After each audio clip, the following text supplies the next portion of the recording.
Shame on me. Calling this meeting from May 9th, 2022 of the Bethel Board of Education to order. Mrs. Hageman, will you call the roll, please? Mrs. Mansfield? Here. Mrs. Sebastian? Here. Mr. Elam? Here. Mrs. Donahue? Here. Mrs. Franz? Here. Okay, we're in order. Sorry, forgot to mention the time is 7:03 p.m. Time for the Pledge of Allegiance, please. We all stand? Okay. I pledge allegiance to the flag of the United States of America and to the republic for which it stands, one nation, under God, indivisible, with liberty and justice for all. Thank you, everyone. Okay, moving to item 2, additions to the agenda. Obviously, there have been several that have already been placed in their appropriate items. Does anyone have any additional items to the agenda at this time? Okay, hearing none, we move to item 3, hearing of the public regarding agenda items. I do have one from Rachel Kiplinger. Item 8N, is that what it says, Ms. Kiplinger? Okay. Just so the board can scroll down to that. Yes, please.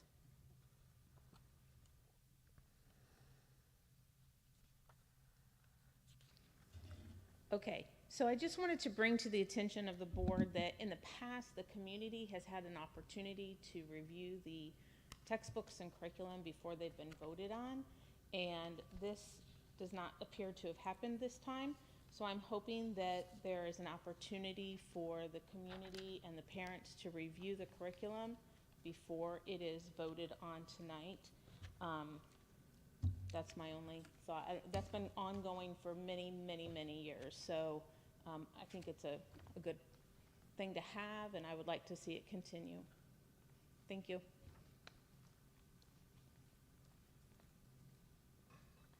Thank you, Mrs. Kiplinger. Scrolling back up. All right. No further agenda item slips. Item 4, important dates of the district. Okay. Do you have them? Are they up? There we go. Okay. So we've had thespian induction. I'm scrolling to where my eyes need to be.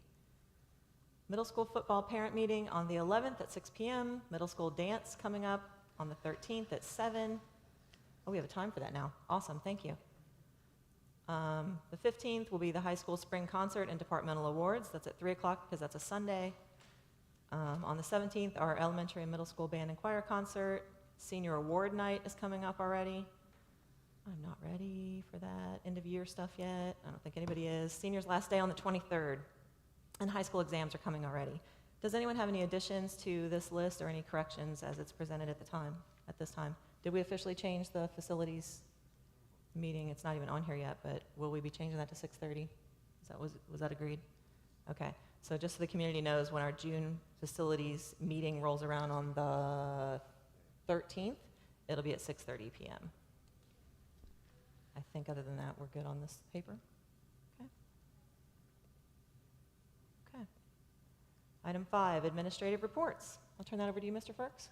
Yes, first on the agenda this evening are our 2 elementary principals, Mrs. Cassie Schock, Mrs. Carrie Jones, presenting their elementary administrative reports. Good evening, everyone. I hope you all had a great Monday today. We have our upcoming events at the top there. May 10th, coming up tomorrow, actually is a 4th grade field trip to Carillon Park. They're all excited about that, looking forward to it. On the 11th, Wednesday, we have our rewards day for students that participated in the fundraiser earlier this year. So we have the Kona ice truck and a game truck coming on Wednesday, so the kids are looking forward to that as well. Parents, keep in mind those rewards are only for students who earn that through the fundraiser. The 17th, as I think we already mentioned, is 4th and 5th grade choir concert. The 20th is the 1st grade music program. Actually, that's a busy day. We have also got 5th grade skating party and our ELL awards program that day as well. We have field days coming up and our kindergarten celebration. So lots of great end of the year activities. Things that we've completed recently, thank goodness, state testing is finished for grades 3 through 5. I want to thank parents. We had outstanding attendance for almost every grade level, and many of those students were obviously here for every test. We also will have those spring test results. We will be sending that out through the mail to parents over the summer. I believe we get some preliminary results for some of those tests even tomorrow online, so that'll be interesting to see how they did. For Math Club, we had some exciting national results. For 4th and 5th graders, they competed at the Division III Pentathlon Nationals in Indianapolis recently. Elijah Samples received a silver award. Haley Norman received bronze, and Xander Seebach received honorable mention. The following students also all received pentathlon awards, and that was Mackenzie Kane, Zachary Merlin, Reese Dardis, Abigail Barth, Jackson Barnhart, Haley Norman, and Grayson Mullins. Our 2nd and 3rd graders also competed. They're in the Division II Pentathlon Nationals, also in Indianapolis, and they had their best results yet with several outstanding rounds. So congratulations to Caden Dirks and Carter Bell, who earned a gold medal and Hall of Fame award for winning all 5 rounds. So great job. Nolan Glazier earned gold. Brenna Dardis earned silver, and Antonio Perez earned bronze, and Jillian Fram earned the pentathlon award. So thank you to those students.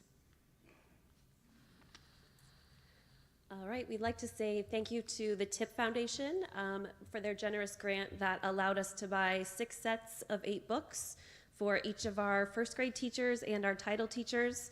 We were also able to purchase 2 sets of 6 books for all of our 2nd grade teachers. So those decodable readers will be used for small group instruction in the classroom and goes along with our Haggerty series that we currently use. So we are excited for those. For Young Fives, we are excited to now have 2 sections for our program with a total of 22 students.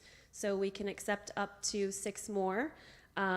We will have a May 26th screening, which will be the last day of school. Our kindergarten teachers will be able to schedule those times from 11 to 12 and 12:30 to 2.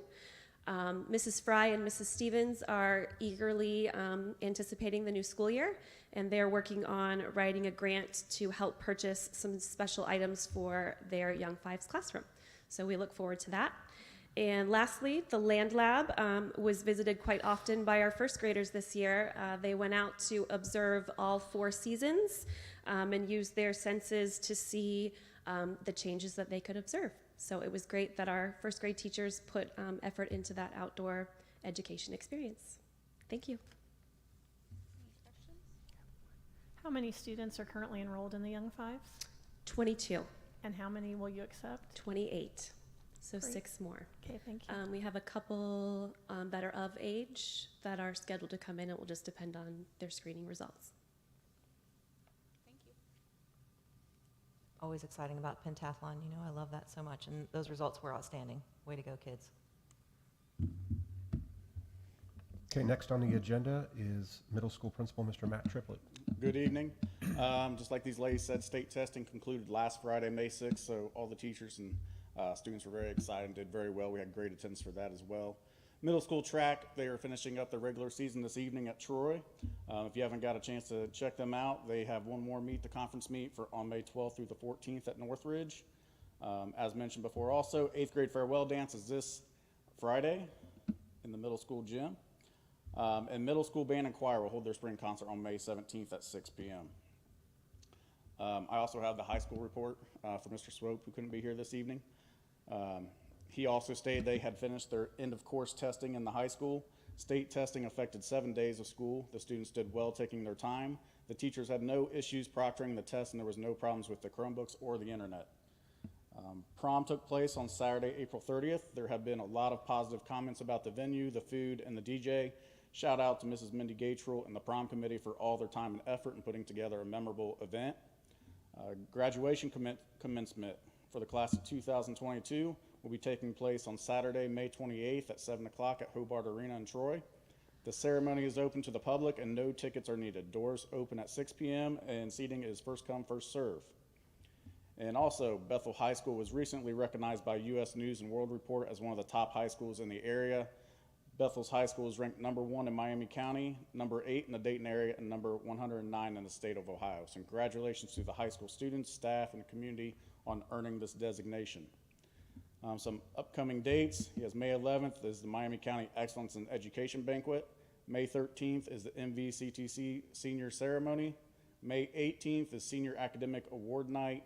May 23rd is Senior's Last Day. May 24th through the 26th are the exams for the underclassmen. And then May 28th again is graduation. So are there any questions for the middle school and high school? All right. I would just like to thank all the people who are involved in prom. I know I saw some of the pictures, especially Mrs. Gatrell, but I'm sure there were other teacher chaperones and other parents involved, so thank you for your efforts there. And I did want to check, are we videoing the graduation ceremony again, Mr. Burks? I believe Hobart takes care of that, but I can check into that. Okay, because I think that was a really nice option for people who aren't local that may want to see it, so if we could see that done, I would appreciate it. Thank you, Mr. Triplett.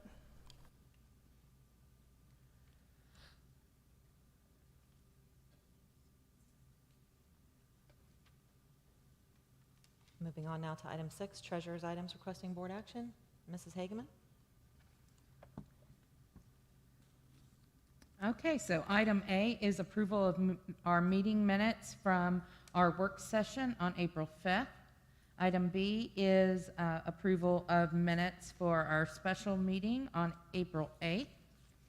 Item C is approval of our regular board meeting minutes on April 18th.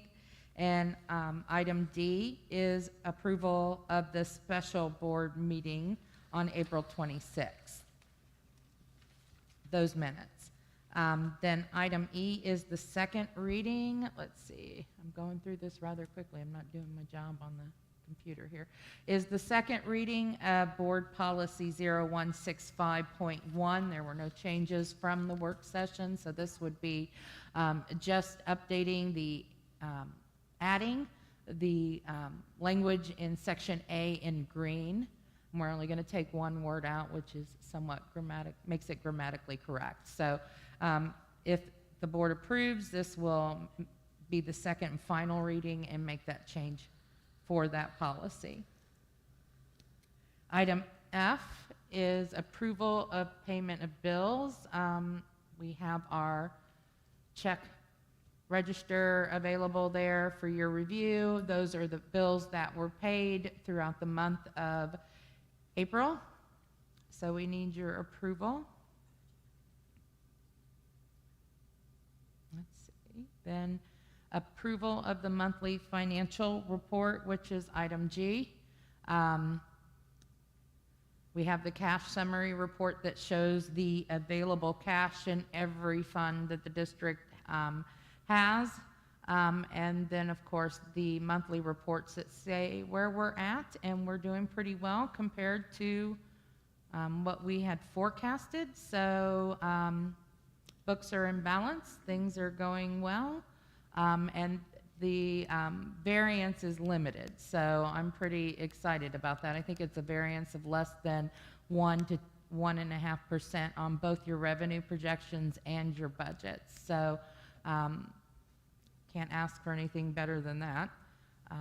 Need your approval on the amended certificate of estimated resources and the appropriation recap for the month of April as well, which is just a fancy way of saying my estimate on all our revenues, which is the estimated resources, and the appropriation recap, which is the budget. So changes to the budget and things of that nature. I was hoping that I would have the May forecast available for your approval, but ran into some problems with the software, and there's a few other things that I wanted to check. I also wanted to give the board an update on federal programs and federal grants that we're receiving this year and possibly next year. So I was hoping we could possibly discuss scheduling a special to go over the 5-year and those kind of grants and different things. It is required to be, the 5-year has to be submitted before May 31st, so something to think about. Item J is approval of transfer. You approved one transfer like this for me earlier. We're transferring transferring from Fund 5909222, which is Improving Teacher Quality Grant, to Title 1A, which is 5729222. And it assists with the cost of 2 teacher salaries. So that's all I have. So if you have any questions. Okay, before I call for the motion, I just want to clarify then, do we need to pull item I since there's nothing there? Yes. Okay. So is there a motion to place the items sans item I from the treasurer's report on the consent calendar? I'll move. Thank you, Mr. Elam. Is there a second? I'll second. Thank you, Mrs. Donahue. Discussion, please?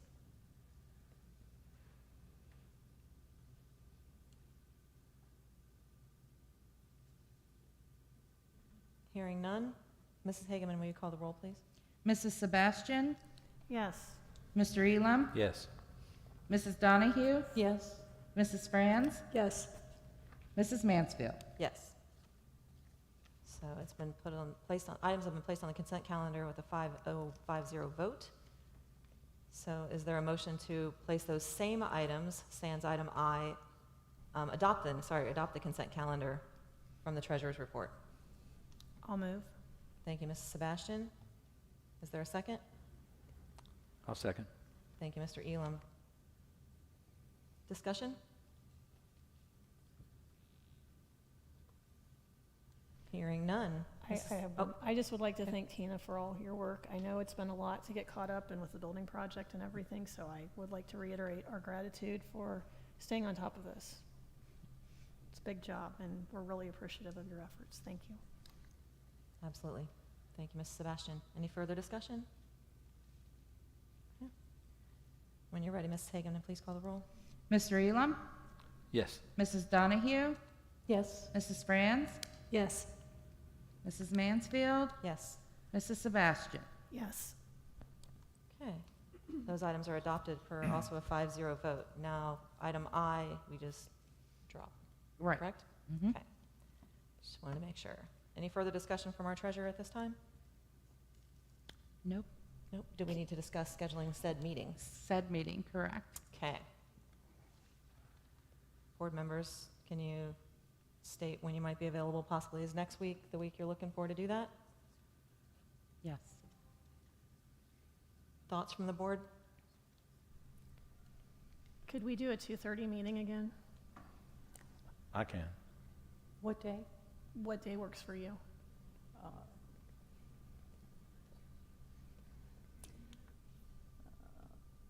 Probably Tuesday's the best. No, excuse me, take that back.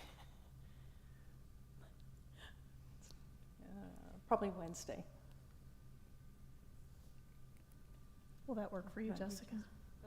Wednesday's good for me. That will work, yeah. 2:30 Wednesday, does that work for you, Tina and Justin? Yes.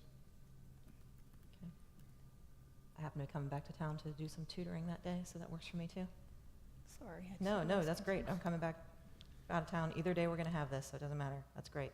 So the Wednesday, the 18th, correct? Mm-hmm. That works for me at 2:30. Okay. Now, the purpose of this special meeting would be to review federal grants and to review the 5-year and approve the 5-year forecast. And I know there was some talk about whether or not we would have the bleacher contract available. So that we have a quote, correct me if I'm wrong, Mr. Firks, we have a contract and a quote that's only good for 30 days, and that's before May 26th. So if we're able to finalize that, then I'll ask that we put that on the special meeting as well. And I think we'll also need an executive session, so if you can add that as Okay. well.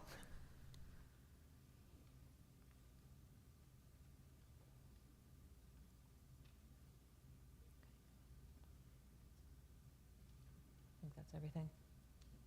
And just to clarify with the board, that bleacher quote, it's already in the budget. It's just because of the amount, we have to approve the amount. So it's not new money, it's just we need to approve it since it's over whatever the threshold is. Anything further from the treasurer for discussion? Nope. Okay, moving to item 8, superintendent's items requesting board action. Mr. Ferks. Good evening. On the agenda this evening for consideration are the following items. Letter A is approval of certified substitutes. This is one that shows up regularly on school board meeting agendas. Anytime the Miami County Educational Service Center's list of substitutes either gets added to or subtracted from, school districts throughout the county have to place this on the monthly agenda and have it reapproved because of a new list. Letter B is approval of classified staff, 1-year contract. Congratulations to the following individuals who are on this evening for consideration for a 1-year contract. Andre Cokes, Media Center Specialist; Justin Cromwell, Van Driver; Melissa Diskett, Kindergarten Aide; Noah Newman, Custodian; Benjamin Schneider, Custodian. Note, we did have one individual on the 1-year contract and one individual on the 2-year contract removed because each of those individuals were provided contracts last school year. Letter C, approval of classified staff 2-year contracts. Once again, congratulations to the following individuals who are up for consideration tonight for a 2-year contract, school year 22-23 and school year 23-24. Alan Brandon, bus driver; Kaylee Fowkes, special ed aide; Julie Gravitt, athletic secretary; Claudia Hogot, kitchen aide; Ashley Holgren, bus aide; Richard Kennison, bus driver; Scott Lawson, bus driver; Ron Ritchie, bus driver; Stephanie Schutz, bus driver; Rhonda Smith, attendance clerk; Terry Stanley, custodian; and Amanda Stegner, elementary secretary. Letter D is approval of diploma issuances, class of 2022. Congratulations to the following students who are on the agenda this evening, pending completion of all requirements by the Ohio Department of Education and also Bethel local schools. So looking forward to honoring and recognizing these students at our upcoming graduation commencement ceremony at Hobart Arena. Letter E is approval of leave of absence.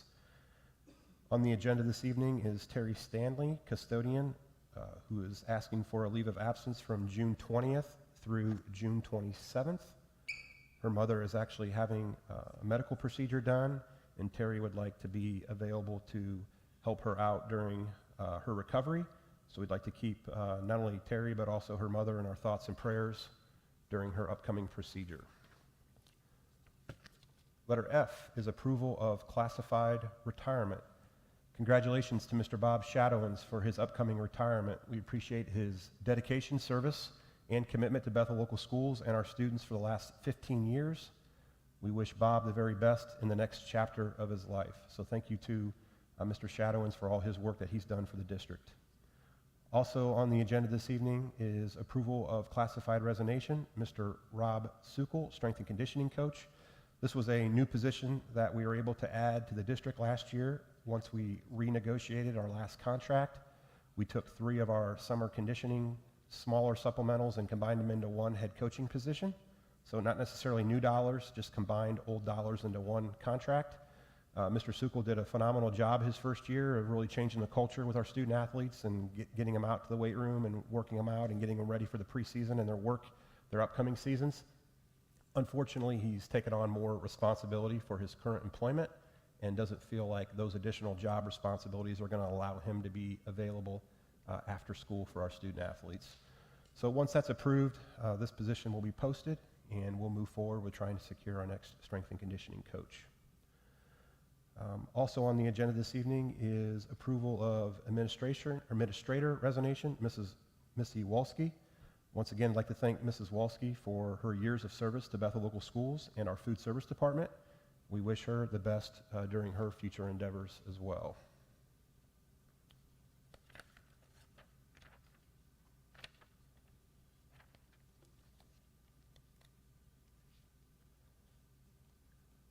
Okay, next on the agenda will be approval of summer school for teachers at the elementary level. The elementary school will be offering summer school June 6th through 10th, June 13th through 17th, and also June 20th through 24th. Those will be in the mornings, correct?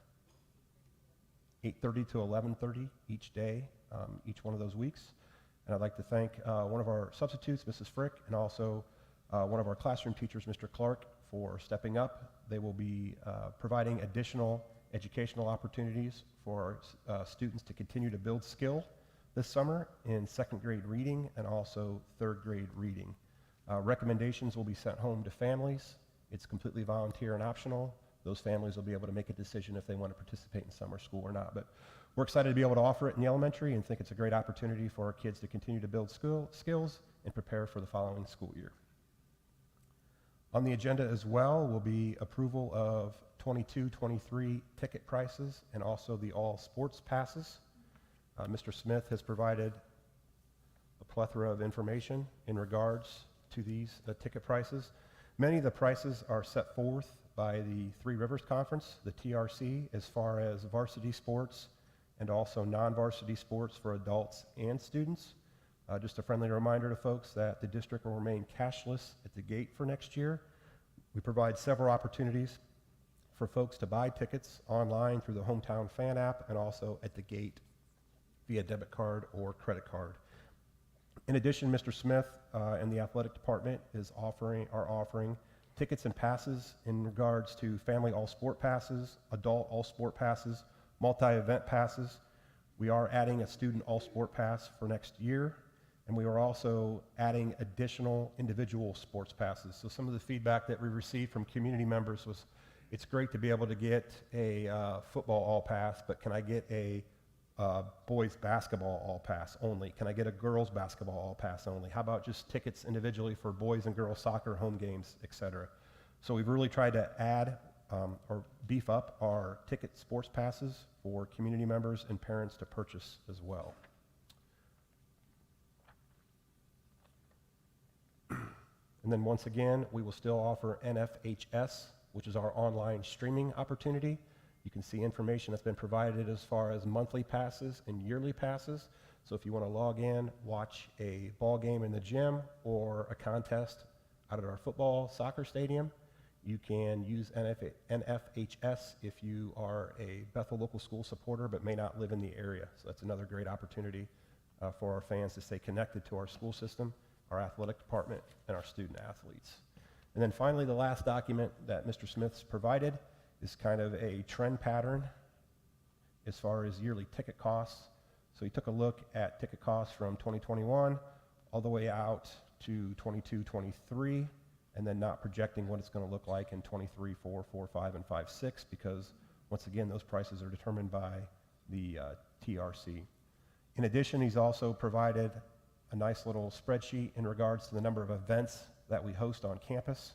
Right now, currently, from football, JV football, junior high volleyball, boys and girls soccer, boys basketball, junior high boys basketball, junior high girls basketball, and varsity girls basketball. We right now host 89 home events each year.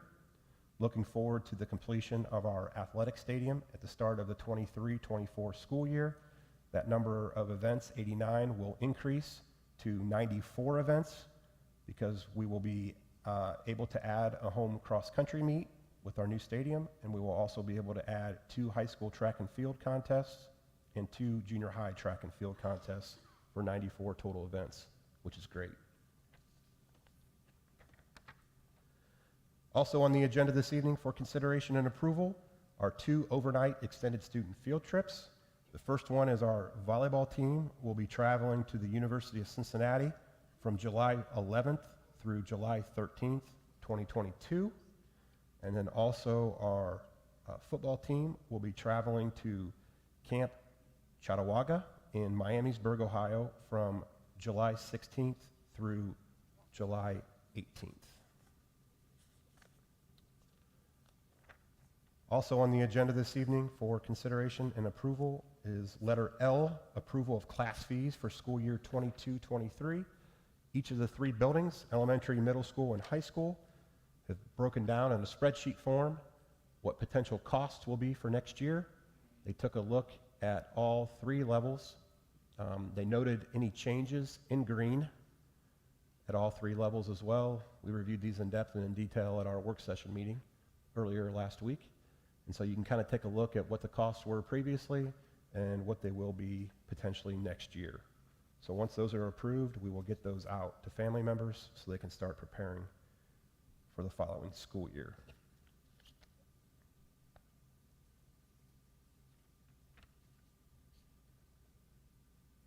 Okay, next on the agenda is letter M, approval of student parent handbook for the elementary, middle school, and high school.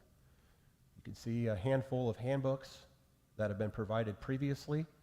You will note in each of the handbook that have been provided, anything that's been crossed out or written in different color are potential changes to those handbooks. Those handbooks have been provided for not only athletics, but also the elementary handbook, the proposed middle school handbook, and also the proposed Bethel High School student handbook as well. Letter N is approval and adoption of instructional materials, math K through 12. Once again, we reviewed this at our last work session meeting. So K through 5, this is a little bit different this year. In the past, so like 2 years ago, we did a K-8 textbook adoption for Wit and Wisdom. We also incorporated Hegarty training and foundations as well. This is a K-12 textbook adoption. So we're looking at K through 5. We'll be using illustrative math. It's Kendall Hunt Publishing. 6 through 12, we'll be using Envision Math. 9 through 12, probability and statistics, excuse me, we'll be using McGraw-Hill. And then 9 through 12, calculus and calculus, we'll be using, how do you say that? Cengage learning, okay. So you can see the total price there as well. So that's a little bit different to go K through 12, but the district has gone through a year-long process with pilots including staff members and administration, looking at different programs, piloting them, narrowing them down, and this is their final selection. We do also have our curriculum director here, Brandy Anderson, who is an employee of Bethel, but also of the ESE. If any board members would have any additional questions on top of what was asked the other evening at a work session for her as well.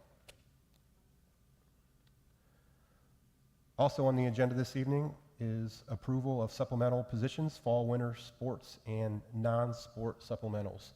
As you can see, April's a pretty busy month in the district. We try to get a lot of our approvals done for the following school year, as activities will begin this summer, and we want to have people board approved with the appropriate background checks in place so that when they start working with our student athletes, there's no potential issues.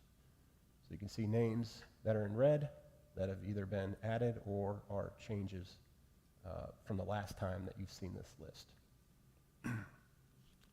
Letter P is a new one from our work session. So the last several years, last 3 years in particular, we've tried to add more opportunities for our students to work on campus. We've had students working either in internships in the maintenance department. We've also had students work in our IT department. We have student helpers in the offices. And this is one that Mr. Bird and Mr. Goings were able to secure 2 of our high school students, Evan Goodman and Austin Black, to work this summer, either assisting inside with Mr. Bird or on the outside with Mr. Goins. So very excited to be able to offer these kids an opportunity to work this summer and give back to the school district. Also a new one on the agenda this evening is approval of certified administrator. As we talked about previously, we have officially split up our transportation director / EMIS director position. EMIS has almost become an animal itself. That's where we receive a lot of our state funding in regards to student populations and enrollment, and transportation is an animal in itself with the size and the growth of our district. So we've taken those positions and we've split them in half. EMIS will now be reporting to the treasurer's department, which is where it probably should be at. And then transportation / providing some assistant principals help 6 through 12 in the middle school and high school with our growth. We were able to secure Mr. Brent Fugate as an assistant principal and transportation director. Mr. Fugate has a BA in K-12 music from Cedarville University, a Master's of Arts in Educational Administration from Grand Canyon University. Professionally, from 2011 to 2015, he was a music teacher and assistant director to the middle school and high school bands at Cedar Cliff Local Schools.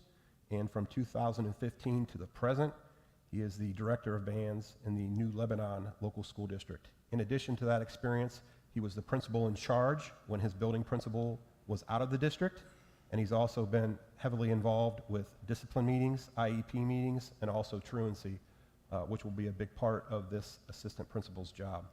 In addition, he'll be transitioning with Mrs. Rhodes before she officially leaves the district and retires, and then also will be working with Mrs.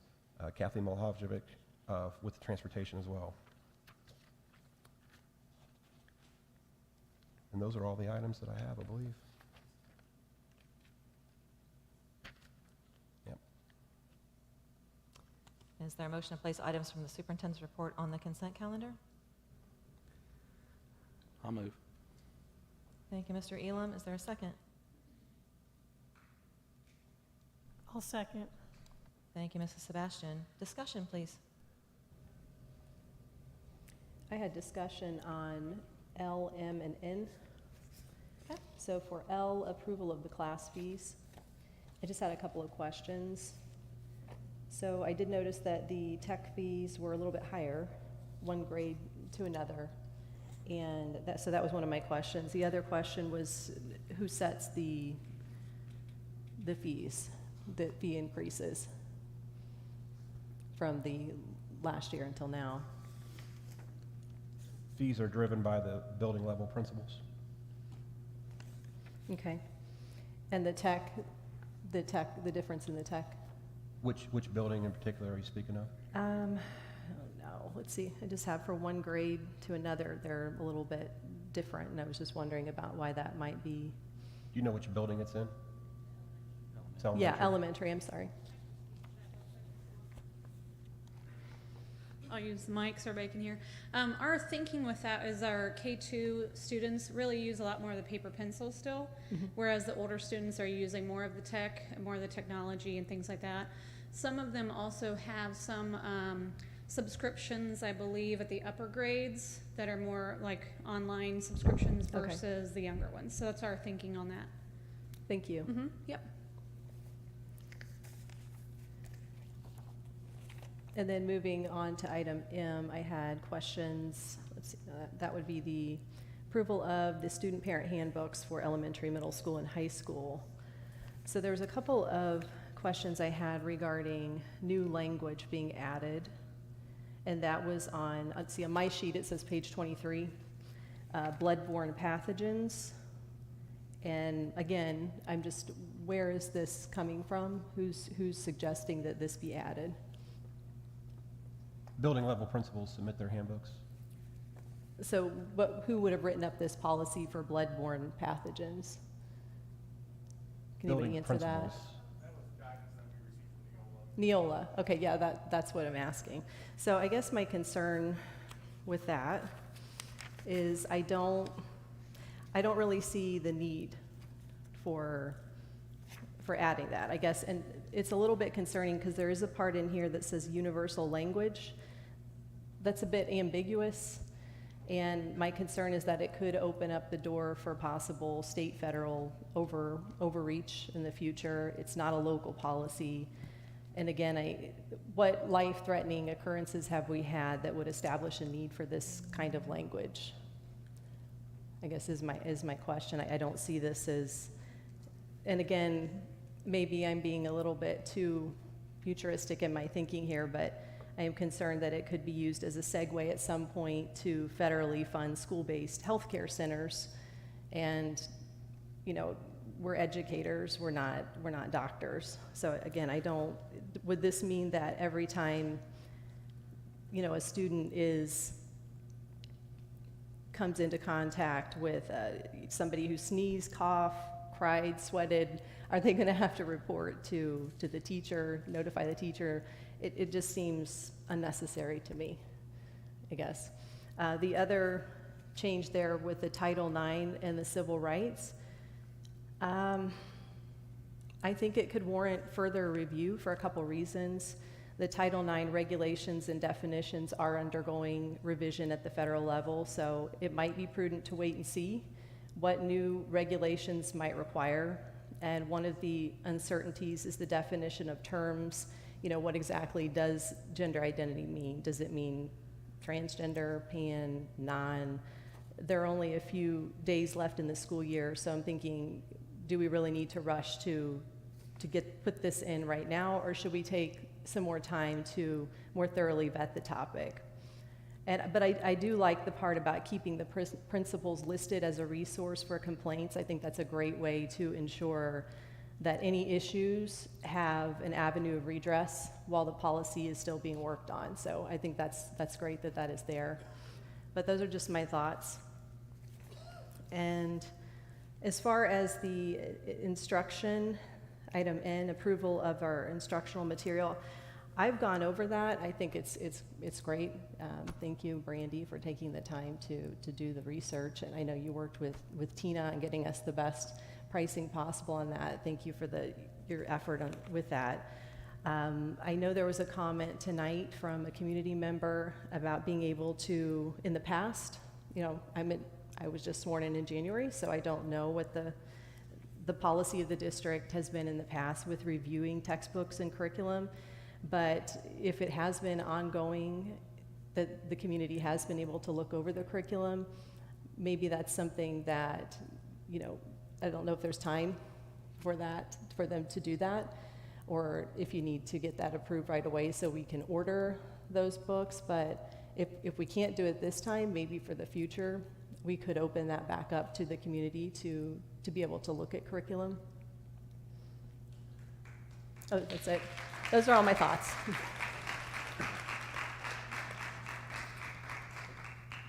Community can come in at any time and review curriculum. We're a public school entity. I can also say 2 years ago when we approved K through 8 language arts curriculum, we did not have community review before we purchased it. Did we have community members come in and review it afterwards? Absolutely, and we let them do so. So maybe that would be something that board members could keep the community abreast of in the future, and just remind people that they are able to come in and take a look at the curriculum. And I don't know if that kind of answered the community members' question that was here tonight, if that's satisfactory, but I absolutely agree that the community should be able to take a look at the curriculum. Yeah, we've never said no so far. Great. That's it. I don't know if we can pull item M for further discussion. I would like to suggest we pull that off and maybe table it. The problem with that is if the handbooks don't get approved tonight, we can't get them printed for fall. That's why they've been always approved for the May meeting. So it's a timing issue. Yes, it is. And just to clarify, the bloodborne pathogen statement, I believe, is intended to be like things like nosebleeds and things like that. It's not intended to be intrusive. Yeah, I guess my concern is that it is ambiguous. I would like it to then state that if it is specifically for that, with the language of being, I don't know where it is in here, must take precaution to follow universal procedures in order to reduce such risks and minimize and or prevent the potential for accidental infection. That's a red flag for me, that we could potentially be giving permission to someone to come in and kind of take over in a bureaucracy. Yes. If I can respond. Sure. So it does direct the student to notify his or her teacher or building administrator. And I know for a fact that through Public School Works, every educator in this facility is required to take a very lengthy training on bloodborne pathogens and what would qualify and what the next steps would be and so on and so forth legally, and how to direct that student. It's required by state that they do that, and it's very detailed on what constitutes a bloodborne pathogen, what the appropriate next steps are. And it's not like a kid is going to be able to just start some humongous, massive rigmarole willy-nilly, because the trainers, the staff is trained thoroughly on what those requirements and boundaries are that you're looking for. So Public School Works already has that pretty well wrapped up, because the people they're going to report to are going to lock that down when they come to them. So this is a new policy, though. This isn't like a revised from an older bloodborne pathogen policy. This is a newer one that we're looking at here. It's going to be new in the handbook, but again, the people they're going to report to are going to have training that's been in existence for a very long time and that is required by the state of Ohio. Correct me if I'm wrong, Mr. Ferks, that's... Yeah, every teacher, every coach, before they're approved, part of their annual training for teachers, or if you're a coach, you go through your pupil activity permit. Part of that training is every year bloodborne. I can guarantee you're going to do bloodborne pathogens, you're going to do AED, and you're going to do CPR training. Yeah, I've just never seen one specific to bloodborne pathogens and using the universal procedure language, so that's, just wanted to point that out, that was concern. And, you know, while I appreciate your concerns, like I said, the people that they're going to go to are very well trained and are going to have the proper response, and they're not going to be able to take it to some ridiculous level that I think you would be concerned about, because they're trained in how to take that and how to proceed. Yeah, So- I'm not concerned about them not being properly trained. I didn't doubt that. It was just proper authority, you know, and with the language being, again, kind of broad, not so specific. So, And this language came from the Neola review that we did with all of our handbooks to make sure they were in line with our policies that are board policies. So I think that's where that all kind of came from. I had a think, couple yeah, more. that's- I'm sorry. Oh, no, I think that was it for me on item L, M, and N. Okay, I had a couple more items. I wanted to give some thanks. I wanted to thank Bob Shadowins for all his years of service. I wanted to thank Rob Sukol, and I personally, as a parent, wanted to thank Mr. Ferks and Mr. Smith for doing the strength and conditioning coach. I have firsthand experience with 2 kids in the program, and it was a great position. I hope we'll be able to hire someone similar. He was a great asset and came to the games. And Mr. Sukol, I'm sorry to see you go. And thanks to Missy for all her service. I also would like to say a big thank you to the guidance counselors, principal, high school secretary, and many teachers, senior advisor down there, for their work with our graduating seniors. If I counted right, there were over 100 this year. 115 if they complete their graduation requirements, so exciting news there. And I'd also like to say a special thank you to all the administrators for all their work with their handbooks and class fees. I'm sure that's not probably top of your favorite list of things to do, but thank you for updating things to make us current. And I know that we talked about Mrs. Rhodes before, but with Mrs. Rhodes' retirement and the fact that she's so valuable that we have to hire 2 people to take her place. So we're thankful for all her years of service and wish her the best. That's a very valuable point, Mr. Elam. Further discussion on placing items on the consent calendar? Mrs. Donahue? Yes, I have a few things, please. With the Title IX, the way that it was worded previously, the concern that I have now is that it says in the event that a student is the victim of discrimination. Well, who determines that? And the way it was written before, it at least made it sound like, sorry, I have to, it was listed, sorry, I have to kind of find it here. It said it would be determined if a student was determined that they were a victim of discrimination. And so I just wondered, to me it looked like that was the only change, and I just wondered what was wrong with the previous statement, that it needed to be changed, and the way that it's written here, it's that it's a definite situation, but obviously there needs to be some determination ahead of that, and I just wanted to make sure that that didn't get forgotten in this particular paragraph change. So, I mean, I would just say that on page 11, it says that it's referring to board policy 2266 and 5517. And it says that in the event that a student is the perceived victim of discrimination based on race, color, national origin, sex, including sexual orientation or gender identity, disability, age, except as authorized by law, religion, military status, ancestry, or genetic information, collectively protected classes, please contact Ms. Carrie Jones, elementary principal of a 2 to 5th grade, to make an official report. So, and Right. it's in the student handbook, so I'm assuming if the student perceives they are right, the and I know victim, that's the elementary. they would report it. Yeah, Yeah. that's the elementary. I actually pulled it from the high school handbook, so I feel like that's a correction, Mr. Ferks, that language will have to be Right, it's in updated, all but- of them. yeah. Yeah, I understand. Ms. Jones is one of our compliance officers, so, you know, it would make sense, but so Yeah. is Mr. Swope, correct? So he'll just need to update the grade levels on that particular handbook, but it's a student handbook, so I'm assuming it means if the student perceives they are the victim, they report it to that compliance officer, and then our board policies dictate the next steps from that point forward.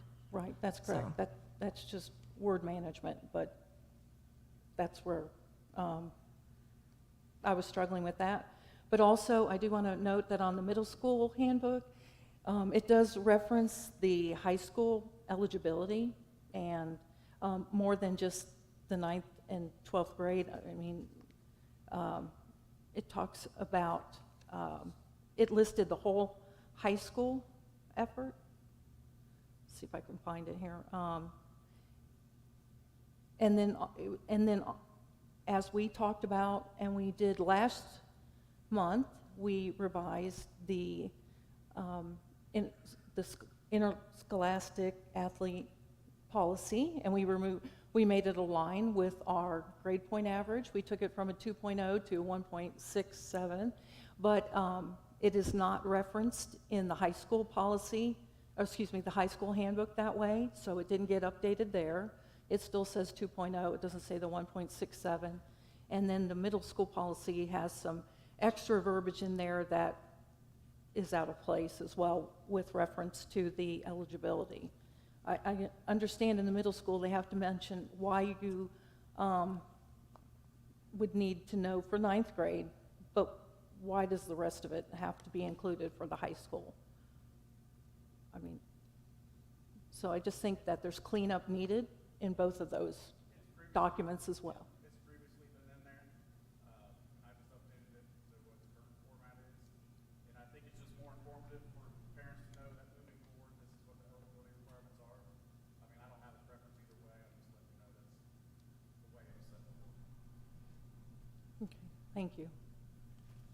So do we need to change that as well to the 1.67 GPA then? Is that what you're pointing out? Because that's an excellent catch. Yeah, So for both of those.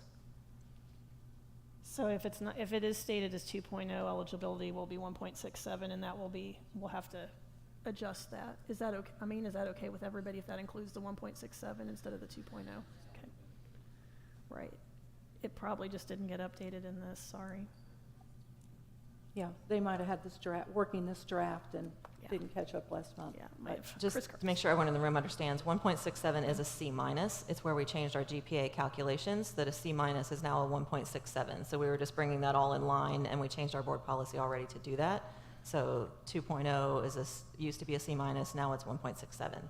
So we've changed our policy to align with high school athletics policy, and now we're just catching our handbooks up, it sounds like, to make all of that, everything on this, get it all on the same page. So that was just a tweak, so. But it's still a C minus for parents to understand, it's still a C minus. It's just the GPA that goes with it that's been changed. And then the only other thing I wanted to ask was on the curriculum.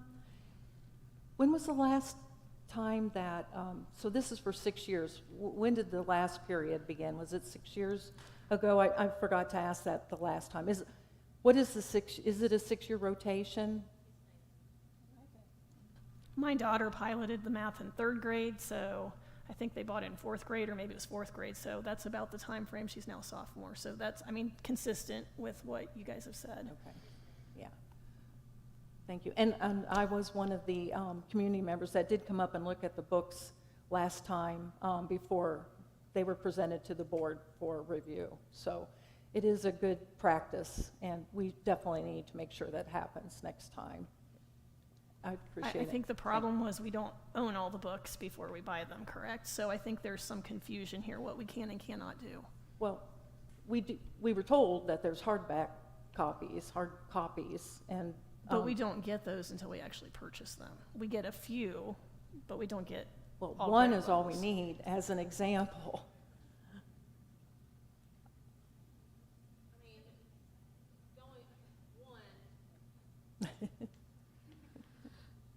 Our curriculum director is coming to the microphone now.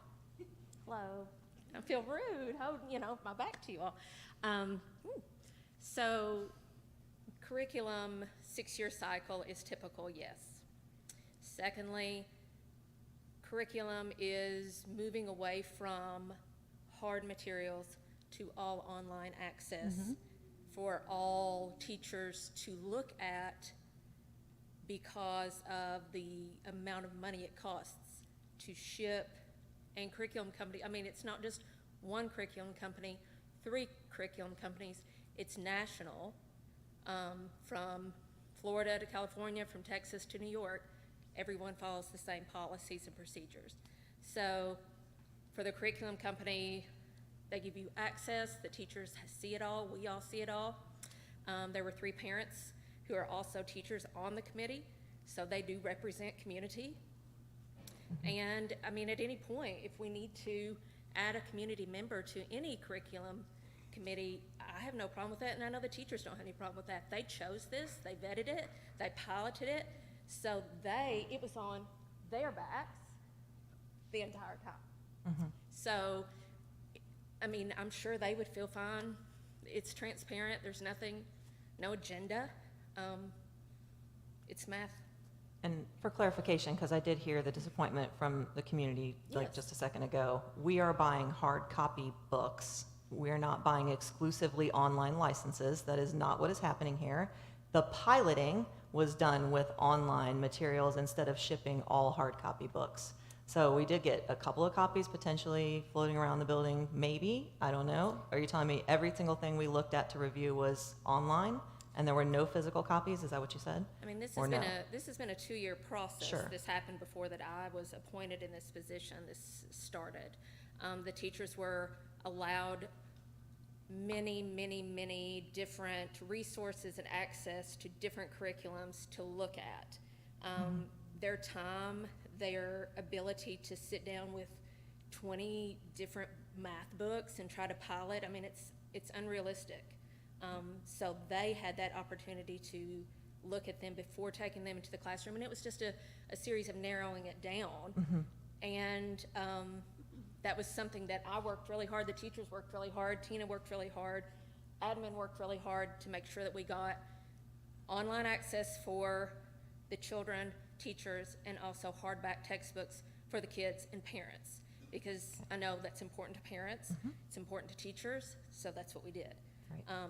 But no, I mean, there was no, you can only do this, you can only do that. I mean, it was we had multiple meetings, every grade level in this building had a rep. It was a big process, it's a big adoption, it's a lot of money. And I know curriculum is very important to the teachers and the kids and the parents. But the teachers did the work and the kids did the work.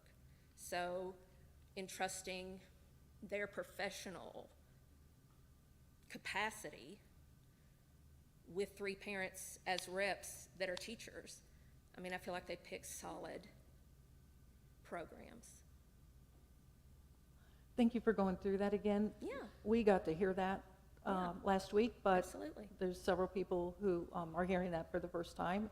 And I apologize, what I was referencing was just when the final selection was made, if there, when it was one, let's say the pre-calculus, Right. Those items, if they were available, that was what was made available 6 years ago. Right. For anybody who wanted to see what was going to be coming into the school the next round. The selection, I didn't mean to infer that they should necessarily always have to be involved in narrowing it down from 20, because we know the teachers and the staff are professional, and they're going to be working to find the best solution for the academic curriculum for the students. Yes, ma'am, absolutely, they But- really did. But thank So, you. Yeah, So thank you for explaining that again. absolutely. That's what I'm here for. And thank you for fixing the quotes. I did double check, so appreciate that. You and Tina got that all worked out, so thank you. Further discussion on placing things on the consent calendar?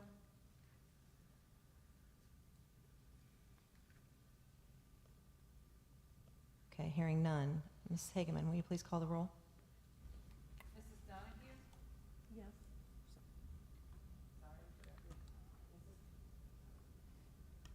Mrs. Donahue? Yes. Mrs. Franz? Yes. Mrs. Mansfield? Yes. Mrs. Sebastian? Yes. Mr. Elam? Yes. Okay, those items are placed on the consent calendar, the 5-0 vote. May I have a motion to adopt the consent calendar with the items from the superintendent's report? I'll move. Thank you, Mrs. Sebastian. Is there a second?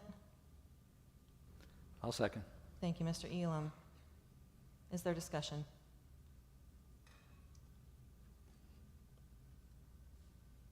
Okay, hearing none. Mrs. Hageman, will you call the roll, please? Mrs. Franz? Yes. Mrs. Mansfield? Yes. Mrs. Sebastian? Yes. Mr. Elam? Yes. Mrs. Donahue? Yes. Okay, those items are adopted per a 5-0 vote. Thank you, everyone. Moving to item 9, superintendent's items for discussion. Mr. Firks. Yes, on the agenda this evening for discussion is a brief update, which was talked about previously in our principals update. Excited to announce that we've had enough students and their parents and families be interested in the newly created Young Fives program, which is a 2-year commitment. It's a preschool / second-year kindergarten program for students that come to school not quite ready for full day, every day, all day kindergarten. Because of that second section, we're able to secure one of our staff members on staff, Samantha Stevens, who is currently a kindergarten teacher, will be transitioning into that second section of Young Fives, joining Mrs. Rebecca Fry. And with that being said, we've had an internal posting for her kindergarten position. Also, we were able to bring gifted services in-house from the ESC onto our payroll / responsibility. And with that posting, we're able to secure Anna Sampson, who is currently a 5th grade teacher, who will next year be serving as our gifted intervention specialist. Also, some just brief updates. We've gone through some other significant changes with gifted programming for next year. Natisha Wilson had served as our county gifted director's position. We are moving that in-house as well. Mrs. Cassie Schock, who's one of our elementary principals, will be serving also, in addition to our elementary principal role, as our district gifted coordinator for next year.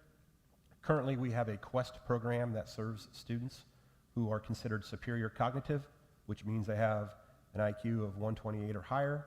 Right now, we're serving 4 kids in 3rd grade, 2 kids in 4th grade, 6 kids in 5th grade. Next year, we'll be serving those superior cognitive students and also students who are identified as gifted ID and reading and math, which means they scored in the 95th percentile or higher in iReady. We're fully anticipating next year that our numbers, as far as students served, will increase. This year we had 4 3rd graders. Next year we anticipate having 9, from 2 4th graders to 12. And then we'll also have 19 students in 5th grade next year. And we're anticipating having 4th grade reading serve 6 kids, and 5th grade reading serve 20 students as well. Excellent. Thank you, Mr. Firks. You're welcome. Anyone have any questions for Mr. Firks about those items? The only question I have is, have we determined a location where these 2 classrooms are going to now be located? Yeah, as we mentioned previously, it will be located in our elementary media center location. Will there be partitions and? Correct. Yeah, that'll be work that maintenance department will be doing this summer. Okay. I'm sorry, you said it'll start this, I mean, they'll have to have that all finished by, and do they estimate that it'll take very long to do that job, or? No, no, it'll be done this summer. Okay. Is there much cost to that? No. We already have desks and chairs. We'll probably be using some bookshelves as partitions through the middle. So no additional work will be done to the facility. Okay, thank you. You're welcome. Okay. Anything further from the board? Okay. Hearing none, we move to item 10, hearing of the BEA president. Mrs. Brewer. All right, I wanted to wish everyone a happy Mother's Day, to the teachers as well as to those teachers that get called mom accidentally. I wanted to thank the PTO, the Board of Education, and the administration for our Teacher Appreciation Week. It was a great week. Thank you for that. things are winding down, and yeah, things are going well. We're not counting the days. 14. Graduation is set, and kindergarten graduation is always fun to watch as well. So yeah, we as a staff are, we're not gonna lie, we're looking forward to June. But, so, thank you. Thank you, Mrs. Brewer. And we did overlook recognizing Teacher Appreciation Week formally at the meeting last week, so I'd like to take a moment to do that now. I know that the board did send an email to teachers and staff celebrating and recognizing how much that the teachers do for the district day in, day out, and what a difficult year it's been again this year. Everything you do every single day is deeply appreciated and recognized by the board. We do know everything you're doing. We do see it, actually, especially the parents, and those who've been parents, what's going on for your kids every single day. So thank you from the bottom of our hearts every single day. Anything further for Mrs. Brewer and the BEA? Okay. All right, moving on to item 11, board items for discussion. We have item A, it's an in memoriam for Steve Slanker. I did not know Mr. Slanker. I believe I think Mr. Elam, you might have known him. Yes, Mrs. Slanker was our elementary librarian for a number of years.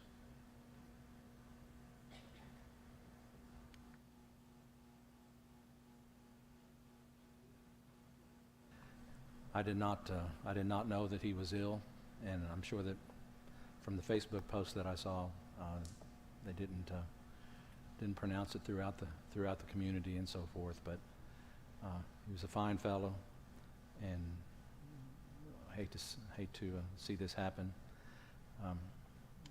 Want to wish Lona and Joel and JJ all the best.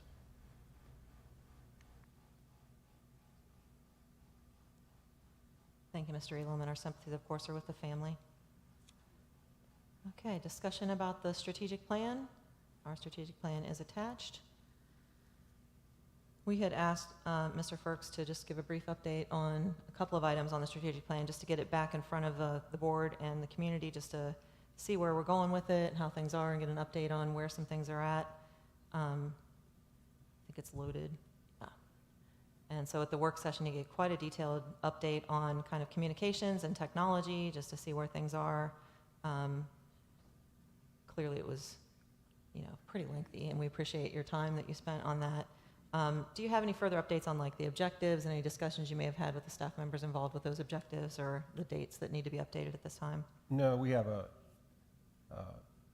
18 meeting towards the end of the month that we'll be spending some time on this. So as of now, from 3 days ago, last week, I do not have any additional updates.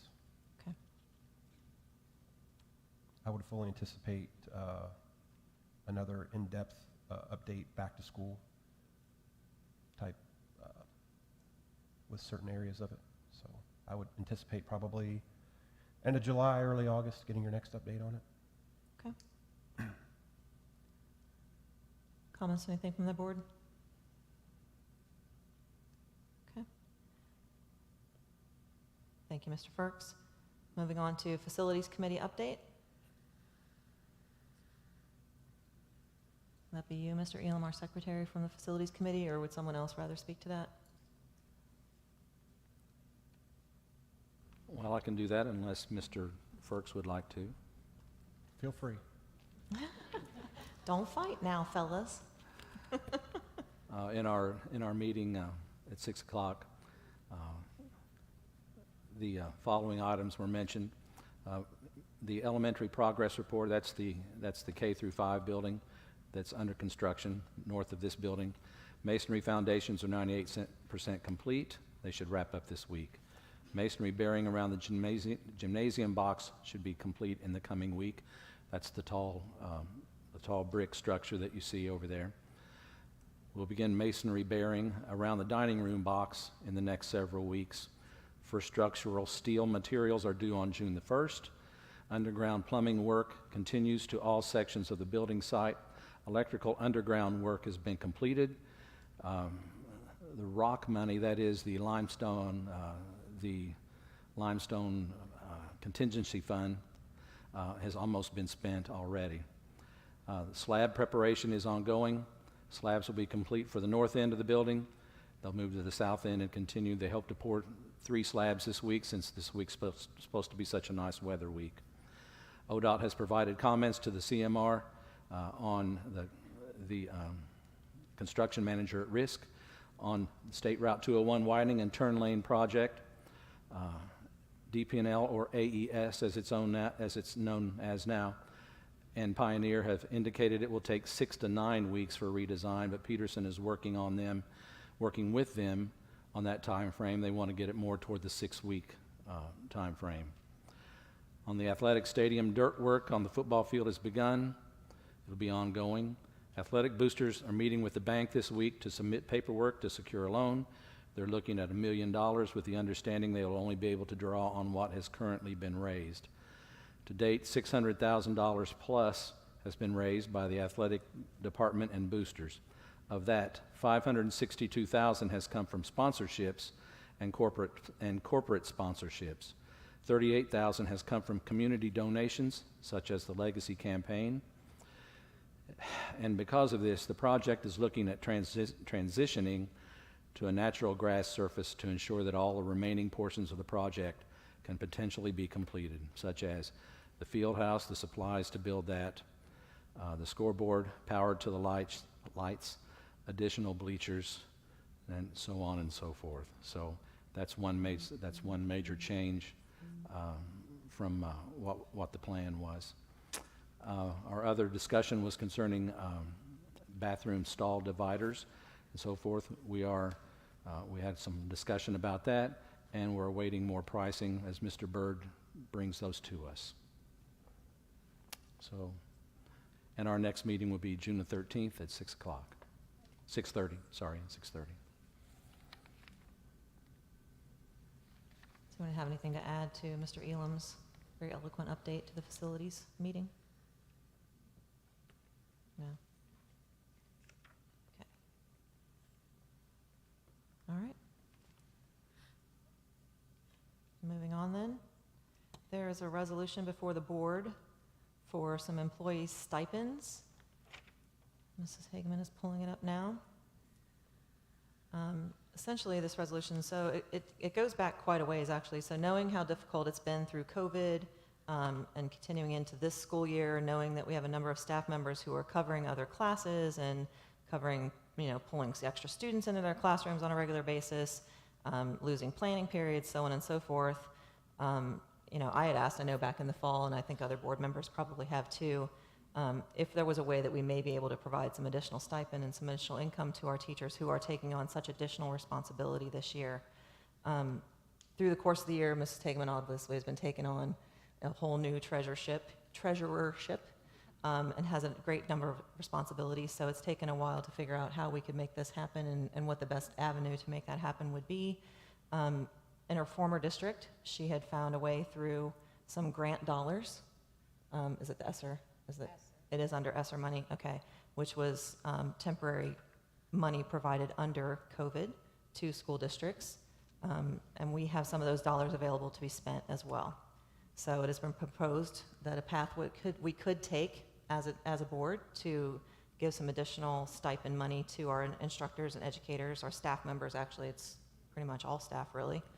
It's members of the bargaining unit for the BEA, classified, administrative, and exempt employees, and including our superintendent and our treasurer, to say thank you for all the extremely difficult work they've undertaken for the past year, and especially, we all know, the 2 years, really, of extra work is through this pathway, and then it's proposed that we could do a stipend equal to 2% of each employee's annual salary, and that is this resolution that is up behind me at this time. Is that a pretty thorough explanation, or did I say something wrong, or No, that's incomplete? correct, yes. Okay. So it is before the board. It's been proposed as an option we can take and a path we could take. This money is something that needs to be used or lost. Can you talk about that? Yeah, kind of it's part stuff? of the ESSER or ESSER COVID monies that were awarded to all school districts. This is round 3. It's the American Reinvestment Plan, or ARP. So it has to be spent in a way that, our teachers and along with other staff have been, trying to combat learning loss from schools being closed. We've been open more so than most buildings in most districts, but all the extra work that has to be done to cover when people are out sick or students need additional help or things of that nature. This is common across the state to use this money to sort of help say thank you for all the additional work and to try to retain staff as much as possible. So we received $461,000 in this round of grants, and we have till September 30th, 2024 to spend it all. So I think a lot, because it's federal dollars, a lot of construction-related costs include a need to do prevailing wage and additional bidding processes and requirements, and it must be specific to COVID and COVID-related activities. So it makes it a little difficult to look at it from a construction standpoint. Not saying that I'm not, we're going to continue to do that, but I just thought, given the extra work and everything that's been happening this year, that this would be helpful to everyone here at Bethel. And I know that, Mr. Ferks has been looking through and trying to find ways we could find a way to provide a stipend. And like I said, I've been asking periodically throughout the year, and I really appreciate this is such a creative way that I hadn't thought of, and the fact that we don't have a lot of options for ways to use that money. So it's really an excellent proposal, and I just would like to hear what the rest of the board has to say. And it's a use it or lose it situation. Correct. You Correct. can carry it forward. There's a 100% carry forward, but you have to spend it by September 30, 2024. And if you don't, you lose it. Yes. Okay. And this is for all the employees of Bethel Local School District? Correct. Not just the teachers, but all All. employees, correct? Yes.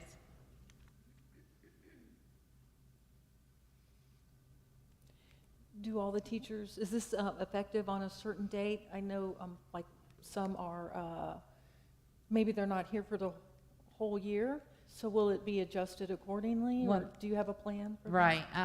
When I did this for my previous district, we did a lump sum amount, but because we've had some turnover in and out here, I thought the fairest way would be to do a percentage of everyone's annualized salary. So if you're here all year and your annualized salary is this amount, it would be 2% of that. Okay. And the goal is to get it paid out as quickly as possible, so in a special pay, so it doesn't affect everybody's taxable income in one paycheck.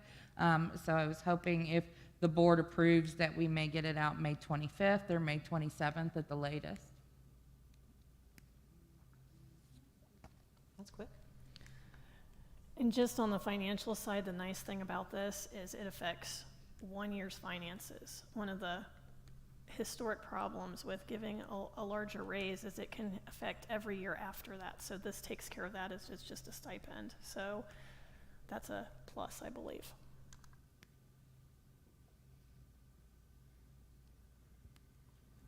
Thank you for that explanation, Tina, on getting it done quickly and make it a special pay, because supplementals are always affected by that large pay at the end and tax-wise. So Right. Thank you for that.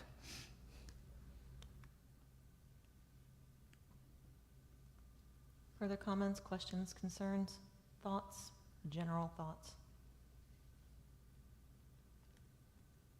No? Any further discussion at all? Well, I think it's a great idea. As one of our board members always says, the way to really reward someone is to reward them in their paycheck. So Boom. I think it'll be appreciated by everyone, and I feel like everyone's certainly deserving. I can't imagine having to be the band and choir instructor over a computer last year. And just in the last week, I came over to walk on the track, and a teacher was covering for another class, had taken the class out to the track, and I'm sure that's happened hundreds of times the last 2 years. I've heard of classes having to divide up when we've had a teacher or teachers out.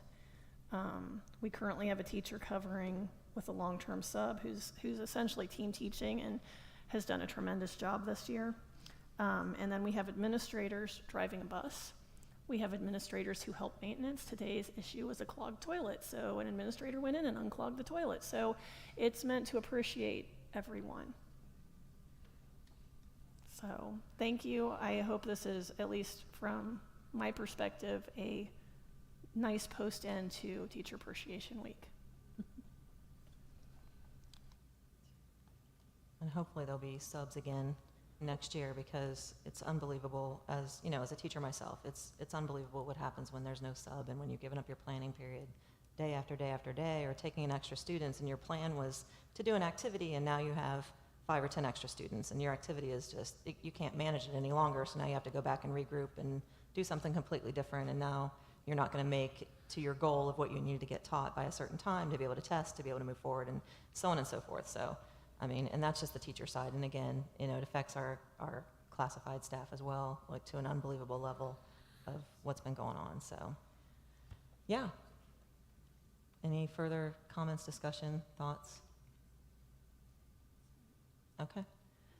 I believe this is on the agenda for a vote. Is that correct? Is there a motion to adopt this resolution to approve the employee stipends? I'll move. Thank you, Mr. Elam. And I'll second. Thank you, Mrs. Sebastian. When you have a chance, Mrs. Hageman, will you call the roll, please? Sure. Mrs. Mansfield? Emphatically, yes. Mrs. Sebastian? Yes. Mr. Elam? Yes. Mrs. Donahue? Yes? Mrs. France? Yes. That resolution passes with a 5-0 vote. Thank you to the board, and thank you to everyone for all their efforts throughout the district. Okay, moving to item E. It's an update on the Township Trustees TIF and a resolution consideration. Mr. Firks, can you take the lead on this, please? Yes, ma'am. Late last week, Mr. Earhart, village administrator, stopped into central office to drop off paperwork, which has been frequently lately in regards to resolutions that are being put in place, or petitions that are being put in place on behalf of the township in regards to potential developments, either towards 40 or one that's being discussed most recently over towards New Carlisle. And so it's essentially just serving the district with papers of notification in regards to what their plan of action is. I sign off on it as the district rep, indicating that we received it. And then I share it with the school board members and the treasurer as far as being able to review it, seeing what's listed within it, and kind of what the plan of next steps are for the township trustees and representing the community.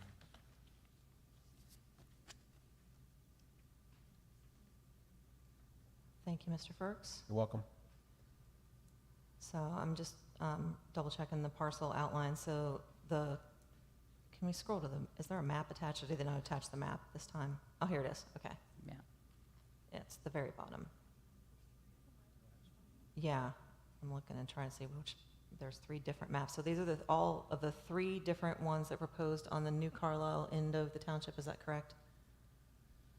Or are these all 3 different parcels a part of the same one? That's what I was struggling with when I first saw it in the first place.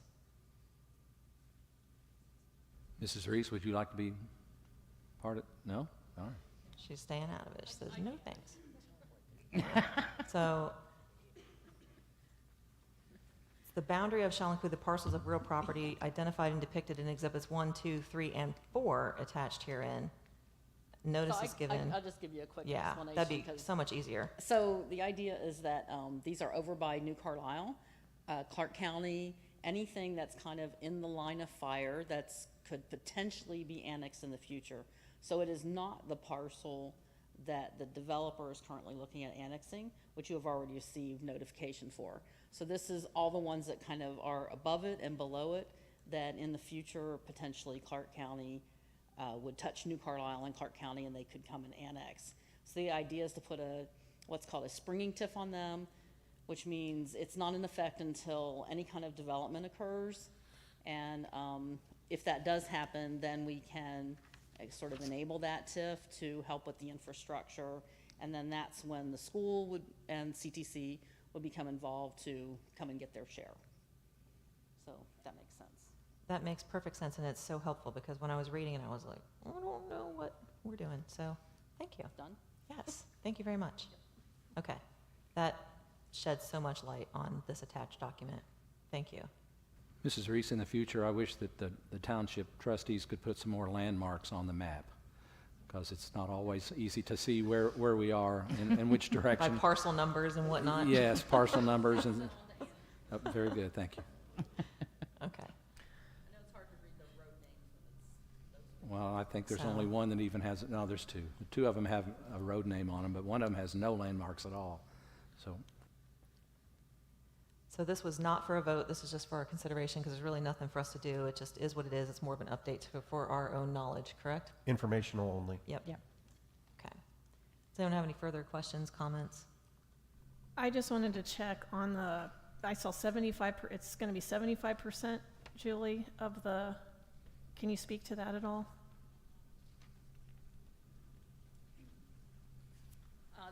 That's just the basis for what could be collected. That has nothing to do with what the school would get. Okay, I just wanted clarity, because Yeah. I know we have non-school TIFs, so that's not affecting our It's a certain kind of revenues. TIF, the springing TIF, it can only be 10 Okay. years, and that's part of the. I'll have to talk to Andy further, so.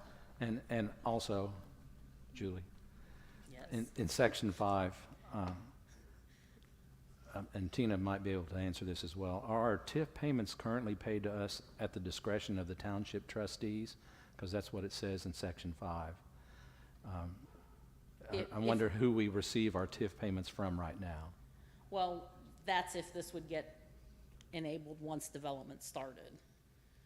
It's different than the TIFs that you have now. They're not a springing TIF, and Tina can tell you about Okay. those. All right, thank you. You get those from someone else. Our current TIF payments come directly from the Miami County Auditor's Office. Yeah, I'm assuming that the city of Huber Heights collects those and passes those along. So. Or it's collected by the Miami County Auditor's Office. and No, then it's yeah, collected by the city. I right? think Yeah. it's collected by, which is kind of odd that the city doesn't mail us directly, but I'm not, Right. as long as we get the money, I'm not going to complain. Sans a fee. Mm-hmm. Correct. That's why, yeah. Huber, Miami, us. Fees deducted. Correct. Yeah. Okay. Any further discussion about this? Okay. It did come in kind of late, so that's why the board has so many questions at this point, because we didn't receive it until later in the week. So no jabs intended at all. It's just a matter of, just a statement of fact. So, okay. If there's nothing further on that, we'll move on to item F, Q&A session discussion. So, Mrs. Franz, you asked for this to be added, I believe. So you take the lead. So just an update on the community forum / Q&A session. We had talked about having that May 25th, and I think that was the date that the board was all going to be available. And I know you guys had sent out, or Lyda, you had reached out to John Podersky, and he had said, you'd given him 2 or 3 dates. He was not able to attend those dates. I did send an email back to the board asking if you all had reached out to Mr. Bronston McCord, who is our other school board attorney. I did not hear back from any of you on that, so I did reach out to Mr. Bronston McCord myself to see if he might be able to make it on May 25th. Unfortunately, he's not able to make that date, and that was the only date I was able to give him, because that's the one that we had talked about. As far as me reaching out to Mr. Hart and Mr. Mendenhall, the other 2 attorneys, and then a state school board member, again, they're all able to attend on May 25th. So we find ourselves in a similar situation to March, where we can't get the state or our retained school board attorneys to the community forum. but we can get the other attorneys and a state school board member to attend. So that is the update that I have.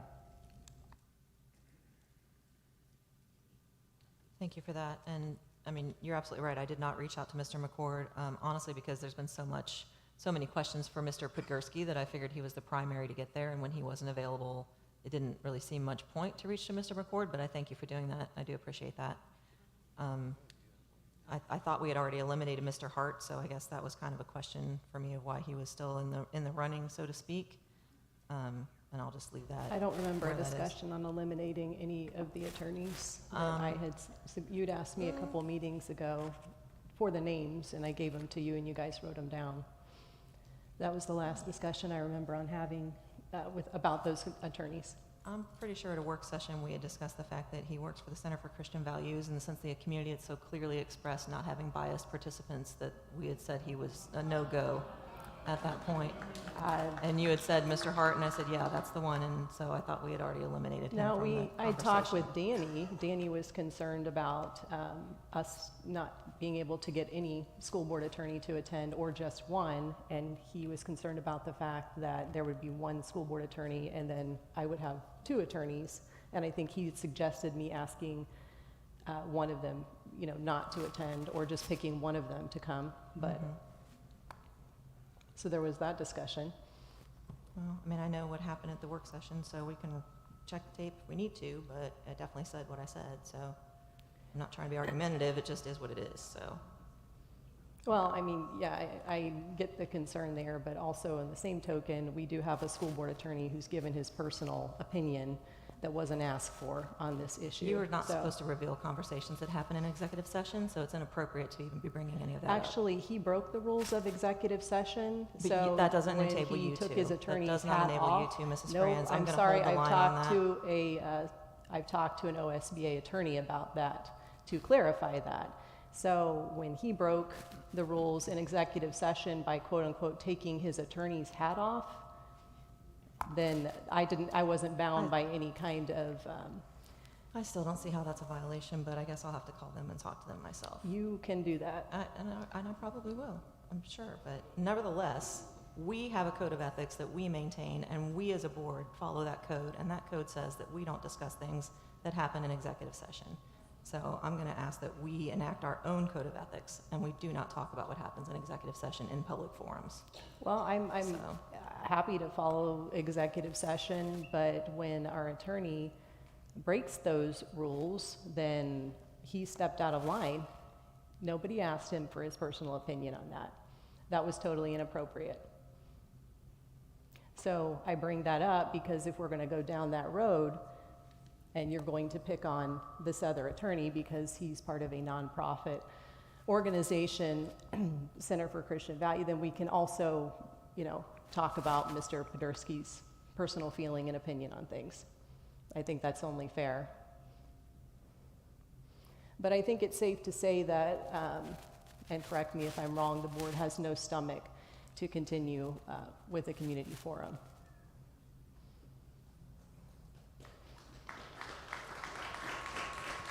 I want to continue. What was that? What was it? I want to continue. Do you? If we can get a school board attorney to attend, that would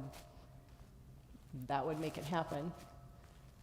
So, and again, Bronston McCord, there was no reason not to reach out to him. He also gave us an opinion at about the same time that Mr. Podgorski did. So if we're not going to use his counsel, why do we have two attorneys on retainer? I don't understand if John's the only one we're ever going to. I just know there have been many, many, many comments saying that since Mr. Podgorski was actively involved in the development of the FAQ and other things, that community members, and I believe you yourself, had several questions for John personally. So I thought he was a vital, critical member of this situation. So that's why he's the But go-to. if you can't get him to show up, So- we do have another school board attorney that might be willing to come. And he actually, when I talked to him a couple of months ago, was willing, but he was going on vacation. Danny, I think, had talked to him, said he was going to be in Florida, couldn't do the March date. So I don't see any reason why we wouldn't reach out to him. I have no problem with that at all. Like I said, the only reason I didn't is because John wasn't available, and I thought he was a critical member of this session. We still are left with the same issue that we had the last time we discussed this, and that is we keep trying to set dates and have times for people who are not in the room. I cannot speak for someone's calendar who's not here. We can get our calendars out just like we did a moment ago to have our special meeting for next week, but I cannot tie down a lawyer's calendar who is not here in the room. Well, of course, I mean, you can So only ask, We and you can only give them dates. tentatively set dates all we want to, and I'm happy to do that. But again, we can say, we're gonna do it in June, and I don't know his calendar, and I don't even know mine at this point in June. So I'm not trying to fob things off. I just keep saying, I can't speak for someone else's calendar. And it's difficult to do that. It's always gonna be difficult to do that. So I don't know where we go at that point. I just know that I would be incredibly uncomfortable having any kind of a forum or any kind of a session at all without legal representation for the school present. I think that's critically important. So that's my 2 cents. And you said you contacted Mr. McCord. Yes, I did. Is Yeah. he unable? He was not able to do May 25th. He is willing, Okay. but he was not able to do May 25th. Okay.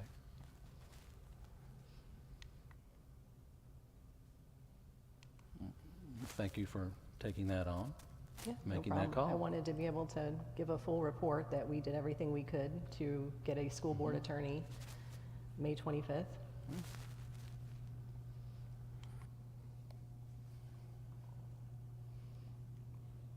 Do we ask Mr. Bedersky, when he's next available? If he can't come that date, perhaps we can be accommodating to his schedule, since he is a key person who we need to have. Even if it's the end, that last week of May into early June.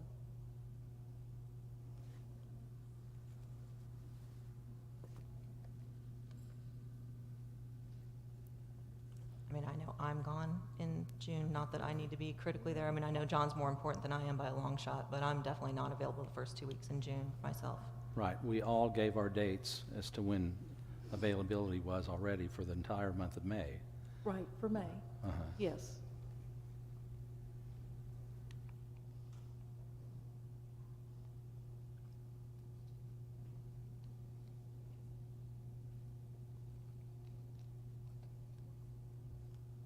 And we can do the same thing for June, and we can ask him up front, maybe, and see if we can work around his schedule. And, Okay. and then follow up with Mr. Hart and the other gentleman. I'm sorry, can't think of his name.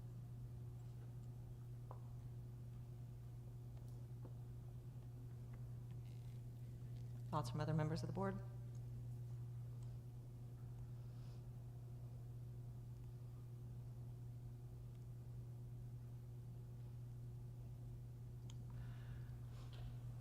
I think not having the stomach for it is an incorrect phrase. That we certainly made the effort to I voted for it twice. I voted for it twice. And I certainly made the effort to get some unbiased people here.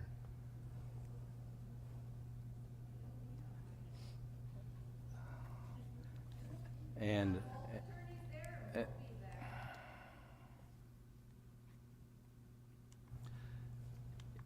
it's difficult to get this many people's calendars together. It just is.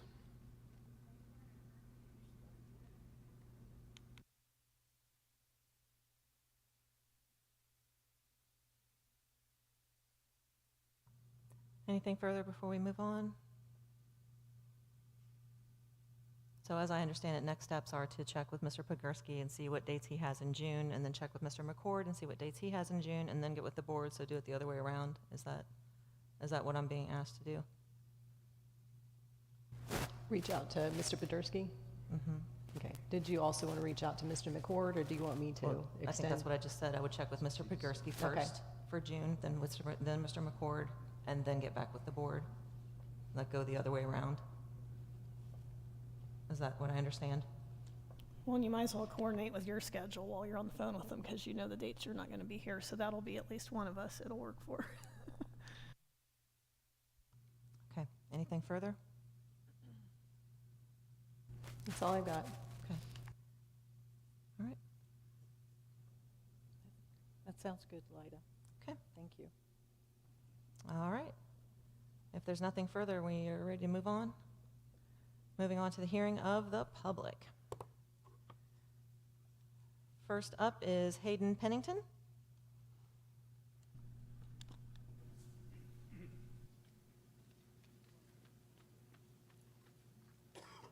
Hello? Just before you start, Hayden, just a reminder, so for everyone in the room, that comments need to be directed to the chair of the room, which is me. So I don't want anyone, no one's supposed to speak to anyone else. You need to direct your comments to me, if you would, please, kindly. And other than that, we're good to go, okay? Thank you.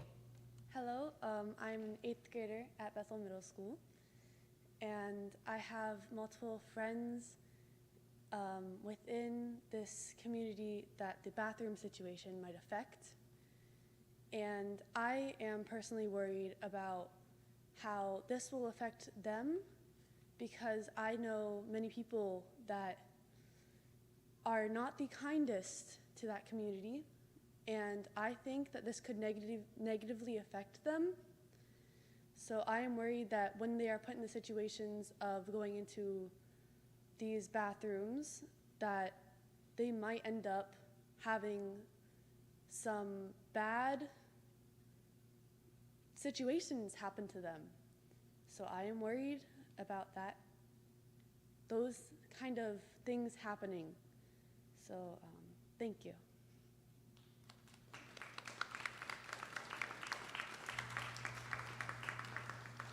Thank you for your comments, Ms. Pennington. Next one is up for Mandy and Bronwyn. Are you guys speaking together, I gather? Okay.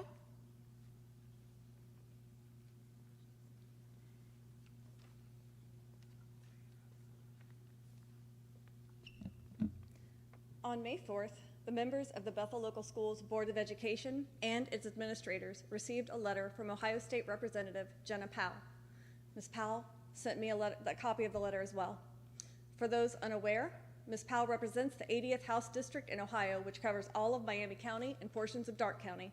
Her role as our representative is to listen to the concerns of her constituents and speak for them. She develops solutions to the needs of our district through legislative action. State representatives work together, balancing the best interests of each state district. I will now read the letter that was received from Representative Powell. Dear Bethel School Board, I write to object to Bethel children being forced to use the same bathroom as children of the opposite biological sex. Bethel students have the right to safety in school. Bethel students also have a right to privacy and bodily integrity. When a biological boy is allowed to use the girls' bathroom, the privacy and dignity of all female students who use the bathroom are violated. All students, including transgender identifying students, have the right to safety, but not at the expense of the safety of other students. If there are transgender identifying students who are suffering from anxiety or discomfort using the bathroom that correlates with their biological sex, I implore the school to make accommodations for these individuals that do not negatively impact the rights of others. These bathroom accommodations could include ensuring student access to an existing single-stall bathroom, staff bathrooms, or nursing office bathrooms. These possible accommodations will ensure the privacy rights of all students are protected and are in complete compliance with the meaning and intent of federal law under Title IX. Title IX requires that schools do not discriminate on the basis of sex. That's under 20 U.S.C. 1686. It is not a violation of federal law for schools to maintain sex-segregated spaces to protect the privacy and dignity of our children. 34 CFR 106.33. In fact, it is every school's duty to treat everyone with respect and uphold the rights of all students, not just some students. Sex-segregated private spaces have persisted for centuries and for good reason. The fundamental differences between males and females are facts of biology. Please take immediate steps to protect the rights of all students who not only deserve to be protected in private spaces, but must be protected under state, federal, and constitutional law. Please keep me informed as to what these steps will be. Sincerely, Jenna Powell, State Representative.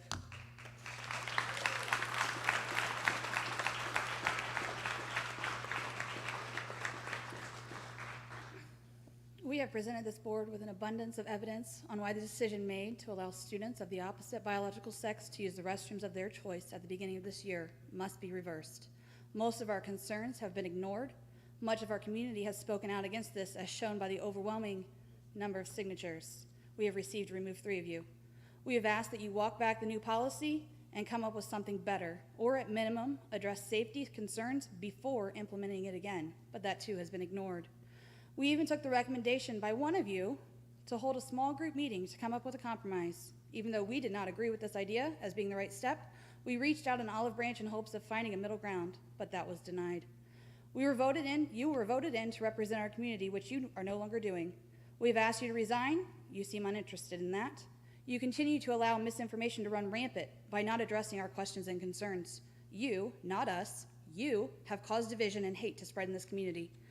We just brought to light the secret that you were trying to sweep under the welcome mat. You really want to stop misinformation from spreading and correct the misrepresentation of the board's position as you claim? Then why have some of you been fighting so hard to silence the community?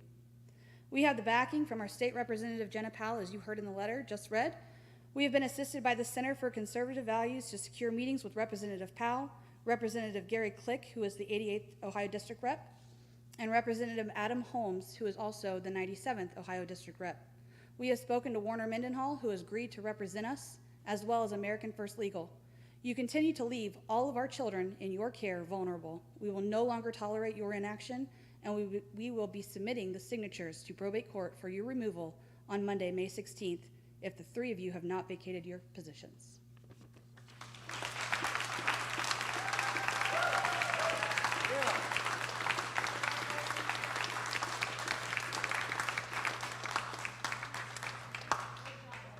Thank you for your time and comments, Mrs. Seyfried and Mrs. Crowley. Nels Christopher Swanson.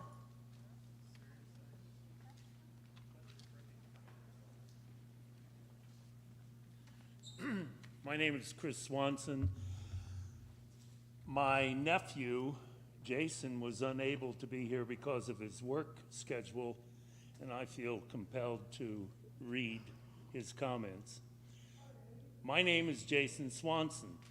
I am a Bethel High School graduate and have recently moved back home after 10.5 years of military service overseas. I was very much looking forward to coming back home to settle down and live the rest of my life in the town I grew up in after a decade of traveling the world in the service of our country. After hearing about what has been going on behind closed doors, and after attending the last 2 Board of Education meetings, I'm shocked at how much this school, which plays a major role in the community, has given in to this new woke, extreme, liberal corruptness. You've given in to a ridiculous mindset to please the few, I'm guessing out of fear of retaliation, and ignored the needs of the many. Your job is to prepare these kids and young adults for their future, is it not? Prepare them for either college or to join the workforce in the real world. I've seen the real world, and you have put a policy in place that does not prepare them for it. You're teaching these kids that it's okay to demand that others believe as they do. For a student or anyone, for that matter, to say, you must go along with my belief that I am different from what my DNA says, and demand that others set their own beliefs aside is just plain wrong. If someone wants to believe they are not what they were born as, fine. It's their life. They can believe what they want, as it is their right. What they do not have the right to do is to demand that others set aside their own beliefs and surrender to someone else's lifestyle choice at the expense of their own. That's what you're teaching these kids, that it's mandatory for them to disregard their own beliefs, forget what their own parents have tried to teach them, and give in to what someone else believes, even if it makes them uncomfortable in a location as common and simple as a restroom or locker room. Basically, you're telling 1% of the school, it's okay, we'll change the rules for you. And tell the other 99%, too bad, you'll just have to deal with it. I don't understand how you can do this, then go home at the end of the day, look at yourself in the mirror, and tell yourself, I've done a good job today. I put the wants of a few ahead of the needs of many. During the years I was traveling the world, I was proud to tell people about the small town I came from. Of course, no one outside this area of Ohio had ever heard of Bethel Township. I would simply describe it as small town USA. There's a lot of pride in that. I no longer feel that same sense of pride. One day, hopefully very soon, you will no longer occupy your current position. When that day comes and you go home, I suggest you do what you might tell a student who has broken the rules to do. Just sit down and think about what you've done.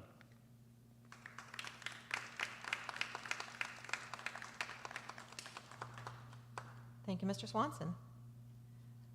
Dr. Todd Wright.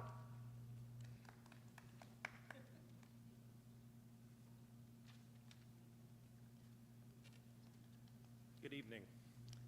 I'm just really sad that most of the people that needed to hear this message ran out of the room after they heard what they could hear. Good evening. My name is Dr. Todd Wright, and I'm here today representing 3 roles. The first role is a former school board member of the Bethel Local School District. The second role is a concerned citizen of Bethel Township.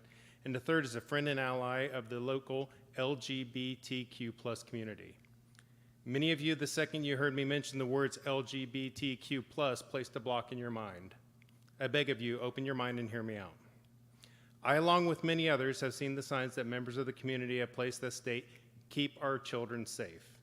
What I'm about to present to you is an exploration of how to keep all our children safe. Around the world, children are viewed as the most important asset a community has. I believe the same for our community. However, when there is a group in the community that creates an other by stating things like, keep our children safe, they are trying to control the narrative. This narrative is orchestrated by a select few that want the community to match their political or religious beliefs. My intent then is to influence that group into thinking in a different, more inclusive direction. If the group states that they want to protect the children of Bethel, what does that really mean? Do they really mean they want to protect all the children, or they want to protect children that they deem worthy, children that adhere to their political and religious beliefs? In the case of the transgender bathroom situation, there's a group that wishes to portray children who are transgender as the other, because they are not the same as what they believe is normal. They want to control the narrative to say, these children who are transgender are not worthy of consideration to the same caliber as other children. When they say protect our children, what they are really saying is protect the children that we deem worthy. If you purely look at the statistical data that shows how children who are transgender are treated through the United States, the data is striking. A survey that was cited by UCLA Law and Harvard Law Group proves that transgender and gender non-binary youth are more likely to have experienced sexual assault or harassment if they attend a school that does not permit them to use bathrooms and locker rooms that conform to their gender identity. To be clear, this is a Journal of Pediatrics study I'm referencing, not just conventional wisdom. Of 3,673 U.S. students that are trans and non-binary, 26% reported being verbally or physically assaulted in a 12-month period. Among those students, if bathroom and locker room access is restricted, the percentage jumps tenfold to 35%. That is, again, they are being verbally or physically assaulted. This is not a statistical anomaly. This is raw data.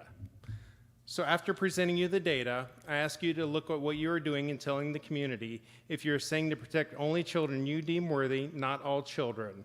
not transgender and non-binary children that will, if this narrative sticks, be verbally or physically assaulted in our schools. And before you argue, the data speaks for itself. Don't you want to protect them? If you are truly committed to protecting all children, then please let go of your transphobia and homophobia. Allow children who are transgender and non-binary to use bathrooms they feel safest in. Look at all children as equal, because as I said, children, all children are the most important asset a community has, not just children that conform to your belief system. Thank you.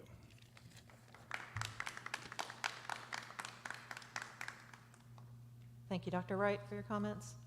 Carolyn Wright?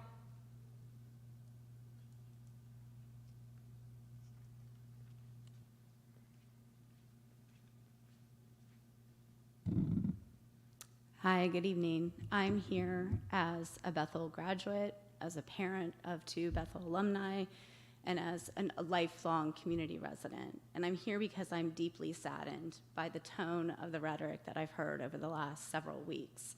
I'm here because I saw a very disturbing post that was posted on Facebook, basically dissenting the value of recognizing LGBTQ Suicide Awareness Day. And the teacher who was supporting that was being accused of grooming other children. As a mental health therapist, I know that LGBTQ youth are far more likely to kill themselves, 4 times more likely to kill themselves than other adolescents. I find it horrifying that anybody could dissent with the value of protecting any child's life and trying to protect any child from the scourge and the devastation of suicide, along with the families who love them. I'm here as a cisgender, middle-aged white woman, as a Christian who believes that the most important thing we can offer each other is kindness and love. And the church that I grew up in, the Catholic Church in New Carlisle, that I attended my entire life, the message I heard was it was not my job to judge. It was my job to love and to treat people the way that I wanted to be treated. And I'm saddened that the entire group of people who are targeting and spreading hateful rhetoric about trans kids and LGBTQ youth have left. I find it absolutely unsurprising and absolutely tragic that the same people who are saying that they want to be a part of the discussion are unwilling to hear from community members who are very much wanting to engage in the discussion. They're touting they have 600 signatures. The last time I checked, there's more than 5,000 residents in Bethel Township. So they have about 10% of the population ready to stand up and say that they're in support. I don't see the other 90% of people up here raising holy hell about bathrooms.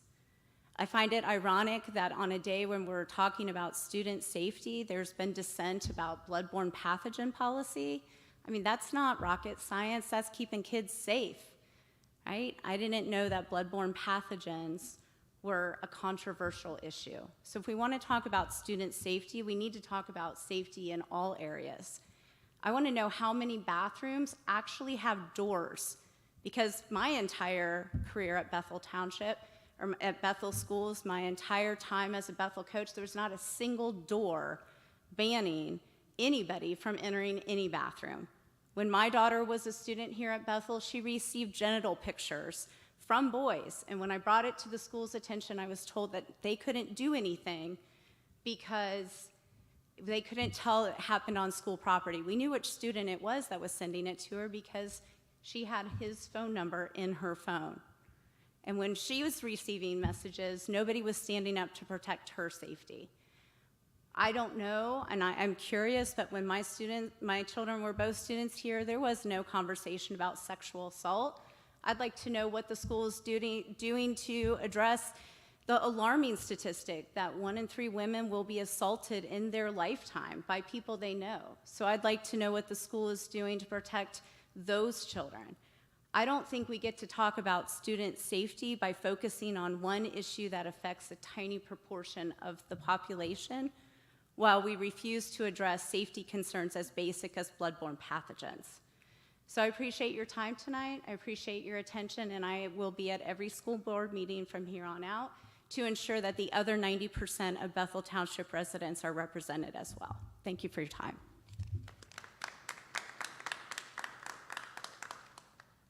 Thank you, Mrs. Wright. Amy Yates?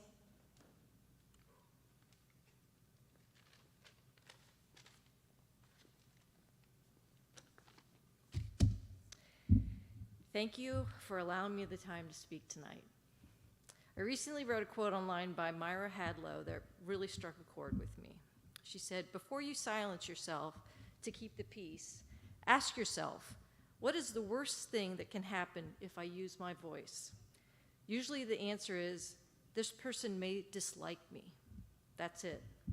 If you're silencing yourself for this reason, they already don't like you. They only like a fictional version of you.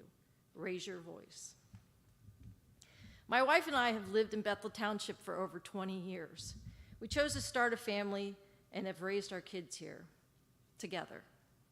All three attended elementary and middle Bethel schools. One is currently a sophomore here. We decided early on we would not raise our voices, but instead lead by example. We volunteered to coach teams. We helped out with classroom parties. We wrapped gifts at Santa's workshop, helped with the book fair, and as part of a long time that I spent on the PTO, I helped organize Cosign on Wheels numerous times. We wanted to show this community, our community, there was nothing to fear from a two-mom family trying to raise their kids the best that we knew how, and we almost made it to the end. This February, a FAQ regarding transgender students was released.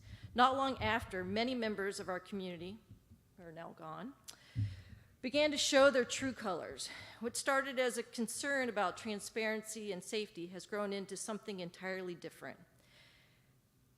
At first, it was about the bathroom policy for transgender students, but quickly turned to protesting against the Gay-Straight Alliance and the staff members who provide a safe and supportive environment for all students. These community members claim to want to protect our children, but they are actually harming our children with their antiquated ideals. The Gay-Straight Alliance provides a safe space for those that recognize something is different within themselves than the heterosexual grooming they have experienced through their lives in books, TV shows, churches, and at home. It provides a space for all, gay, straight, or questioning, to talk with others that may or may not feel the same, but will not judge them. It is where they are trying to indoctrinate acceptance, compassion, and love. So I stand here tonight looking at you, Bethel Board of Education members, in the eyes and raising my voice to say thank you. Thank you to all the members for taking the time out of your lives for what seems at times a thankless job. Thank you for making the hard decisions knowing that people will protest. Thank you for doing your best even when it doesn't feel like you are. Thank you for making sure our kids are educated to the best of this small community's ability. And thank you to the three board members and Mr. Fergs for making the right decision to truly keep all our children safe. There are those of us in this community that do support the current board and do not wish to have any of you removed. Thank you.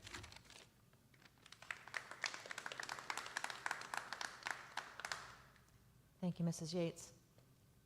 Tracy Hawkins.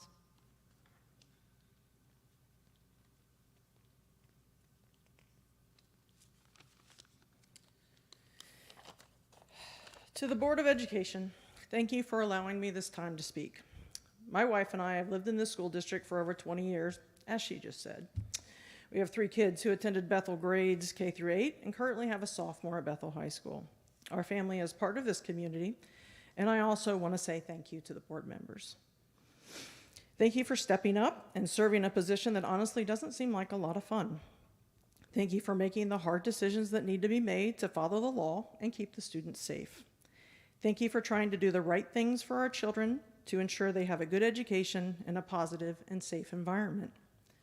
A part of our community is trying to use fear, threats, and hate to make Bethel great again, and they are attacking the board, the superintendent, and any students who might be different or diverse in the process. What started out as a concern over transparency and putting a policy into place has grown into something entirely different. Our fear as parents and community members is, where does it stop? At first, it was about how the trans bathroom policy was decided and put into place. Then it migrated into hate against trans individuals, and now into protesting against clubs and staff members at Bethel who are providing a safe and supportive environment for students. Will it next step into how the school's curriculum is grooming students to become homosexuals? Will changing the curriculum to avoid particular words and censoring what books can be read next? Will students who participate different religions be targeted after that? What about students who are of a different race or color from the majority of Bethel? Where does it stop? As a board, not only do you have to make the hard decisions that not everyone will like, but you have to help move the school forward. It's time for the board to move on from the discussion about the trans bathroom policy. The policy is in place. Perhaps it is revisited in a year to see if it needs adjusted, but it's time to move on and start healing the district from the past months of hate. Holding a community forum, FAQ, or whatever you want to call it, does nothing to bring clarity to the issue. It is doubtful you can even find anyone without some type of agenda to participate. How will this forum help move the district forward? It's just another way to throw gasoline onto the flame. It's time to extinguish the flame and move on to dealing with the important issues, making sure we have enough qualified teachers, enough bus drivers, enough space for classrooms, adequately sized classes, nutritional lunches that are more than a soft pretzel or a package of pancakes for a main dish, ensuring that all kids are safe in the school from bullying, be it because they are a nerd, not a jock, maybe they sing in the choir, or they're gay, straight, a different color, culture, or religious belief. It's time to change the pulse of this community from one of hate to one of acceptance, a good education, and a community that people want to raise their families in. Thank you.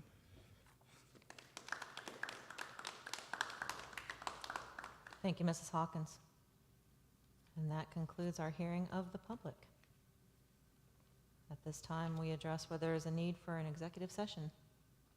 I believe we have an item 1 for employment and compensation of a public employee. Is there a need for any additional executive session items? Mr. Ferks, do you have any need for any items? Mic off. I do not. That's okay. Mrs. Hageman, do you see any need for any items under your domain? I do not, no. Okay. Board members, any other items that you want to bring up? Hearing none. Okay. So at this time, do we have a motion for executive session under item 1 for employment and compensation of public employee? I'll move. Is that you, Mrs. Donahue? Sorry, I'm writing. I think that's what I heard. Okay. Mrs. Donahue makes the motion. Is there a second? I'll second. Thank you, Mrs. Sebastian. When you have a moment, Mrs. Hageman, will you call the roll? Sorry, I'm writing. Okay, Mrs. Sebastian? Yes. Mr. Elam? Yes. Mrs. Donahue? Yes. Mrs. Franz? Yes. Mrs. Mansfield? Yes. So that's a 5-0 vote into executive session at 9:10 p.m. The board does not expect any action at the conclusion of executive session. I thank you all for your attendance. Thank you so much for being here. We do appreciate your time. Thank you.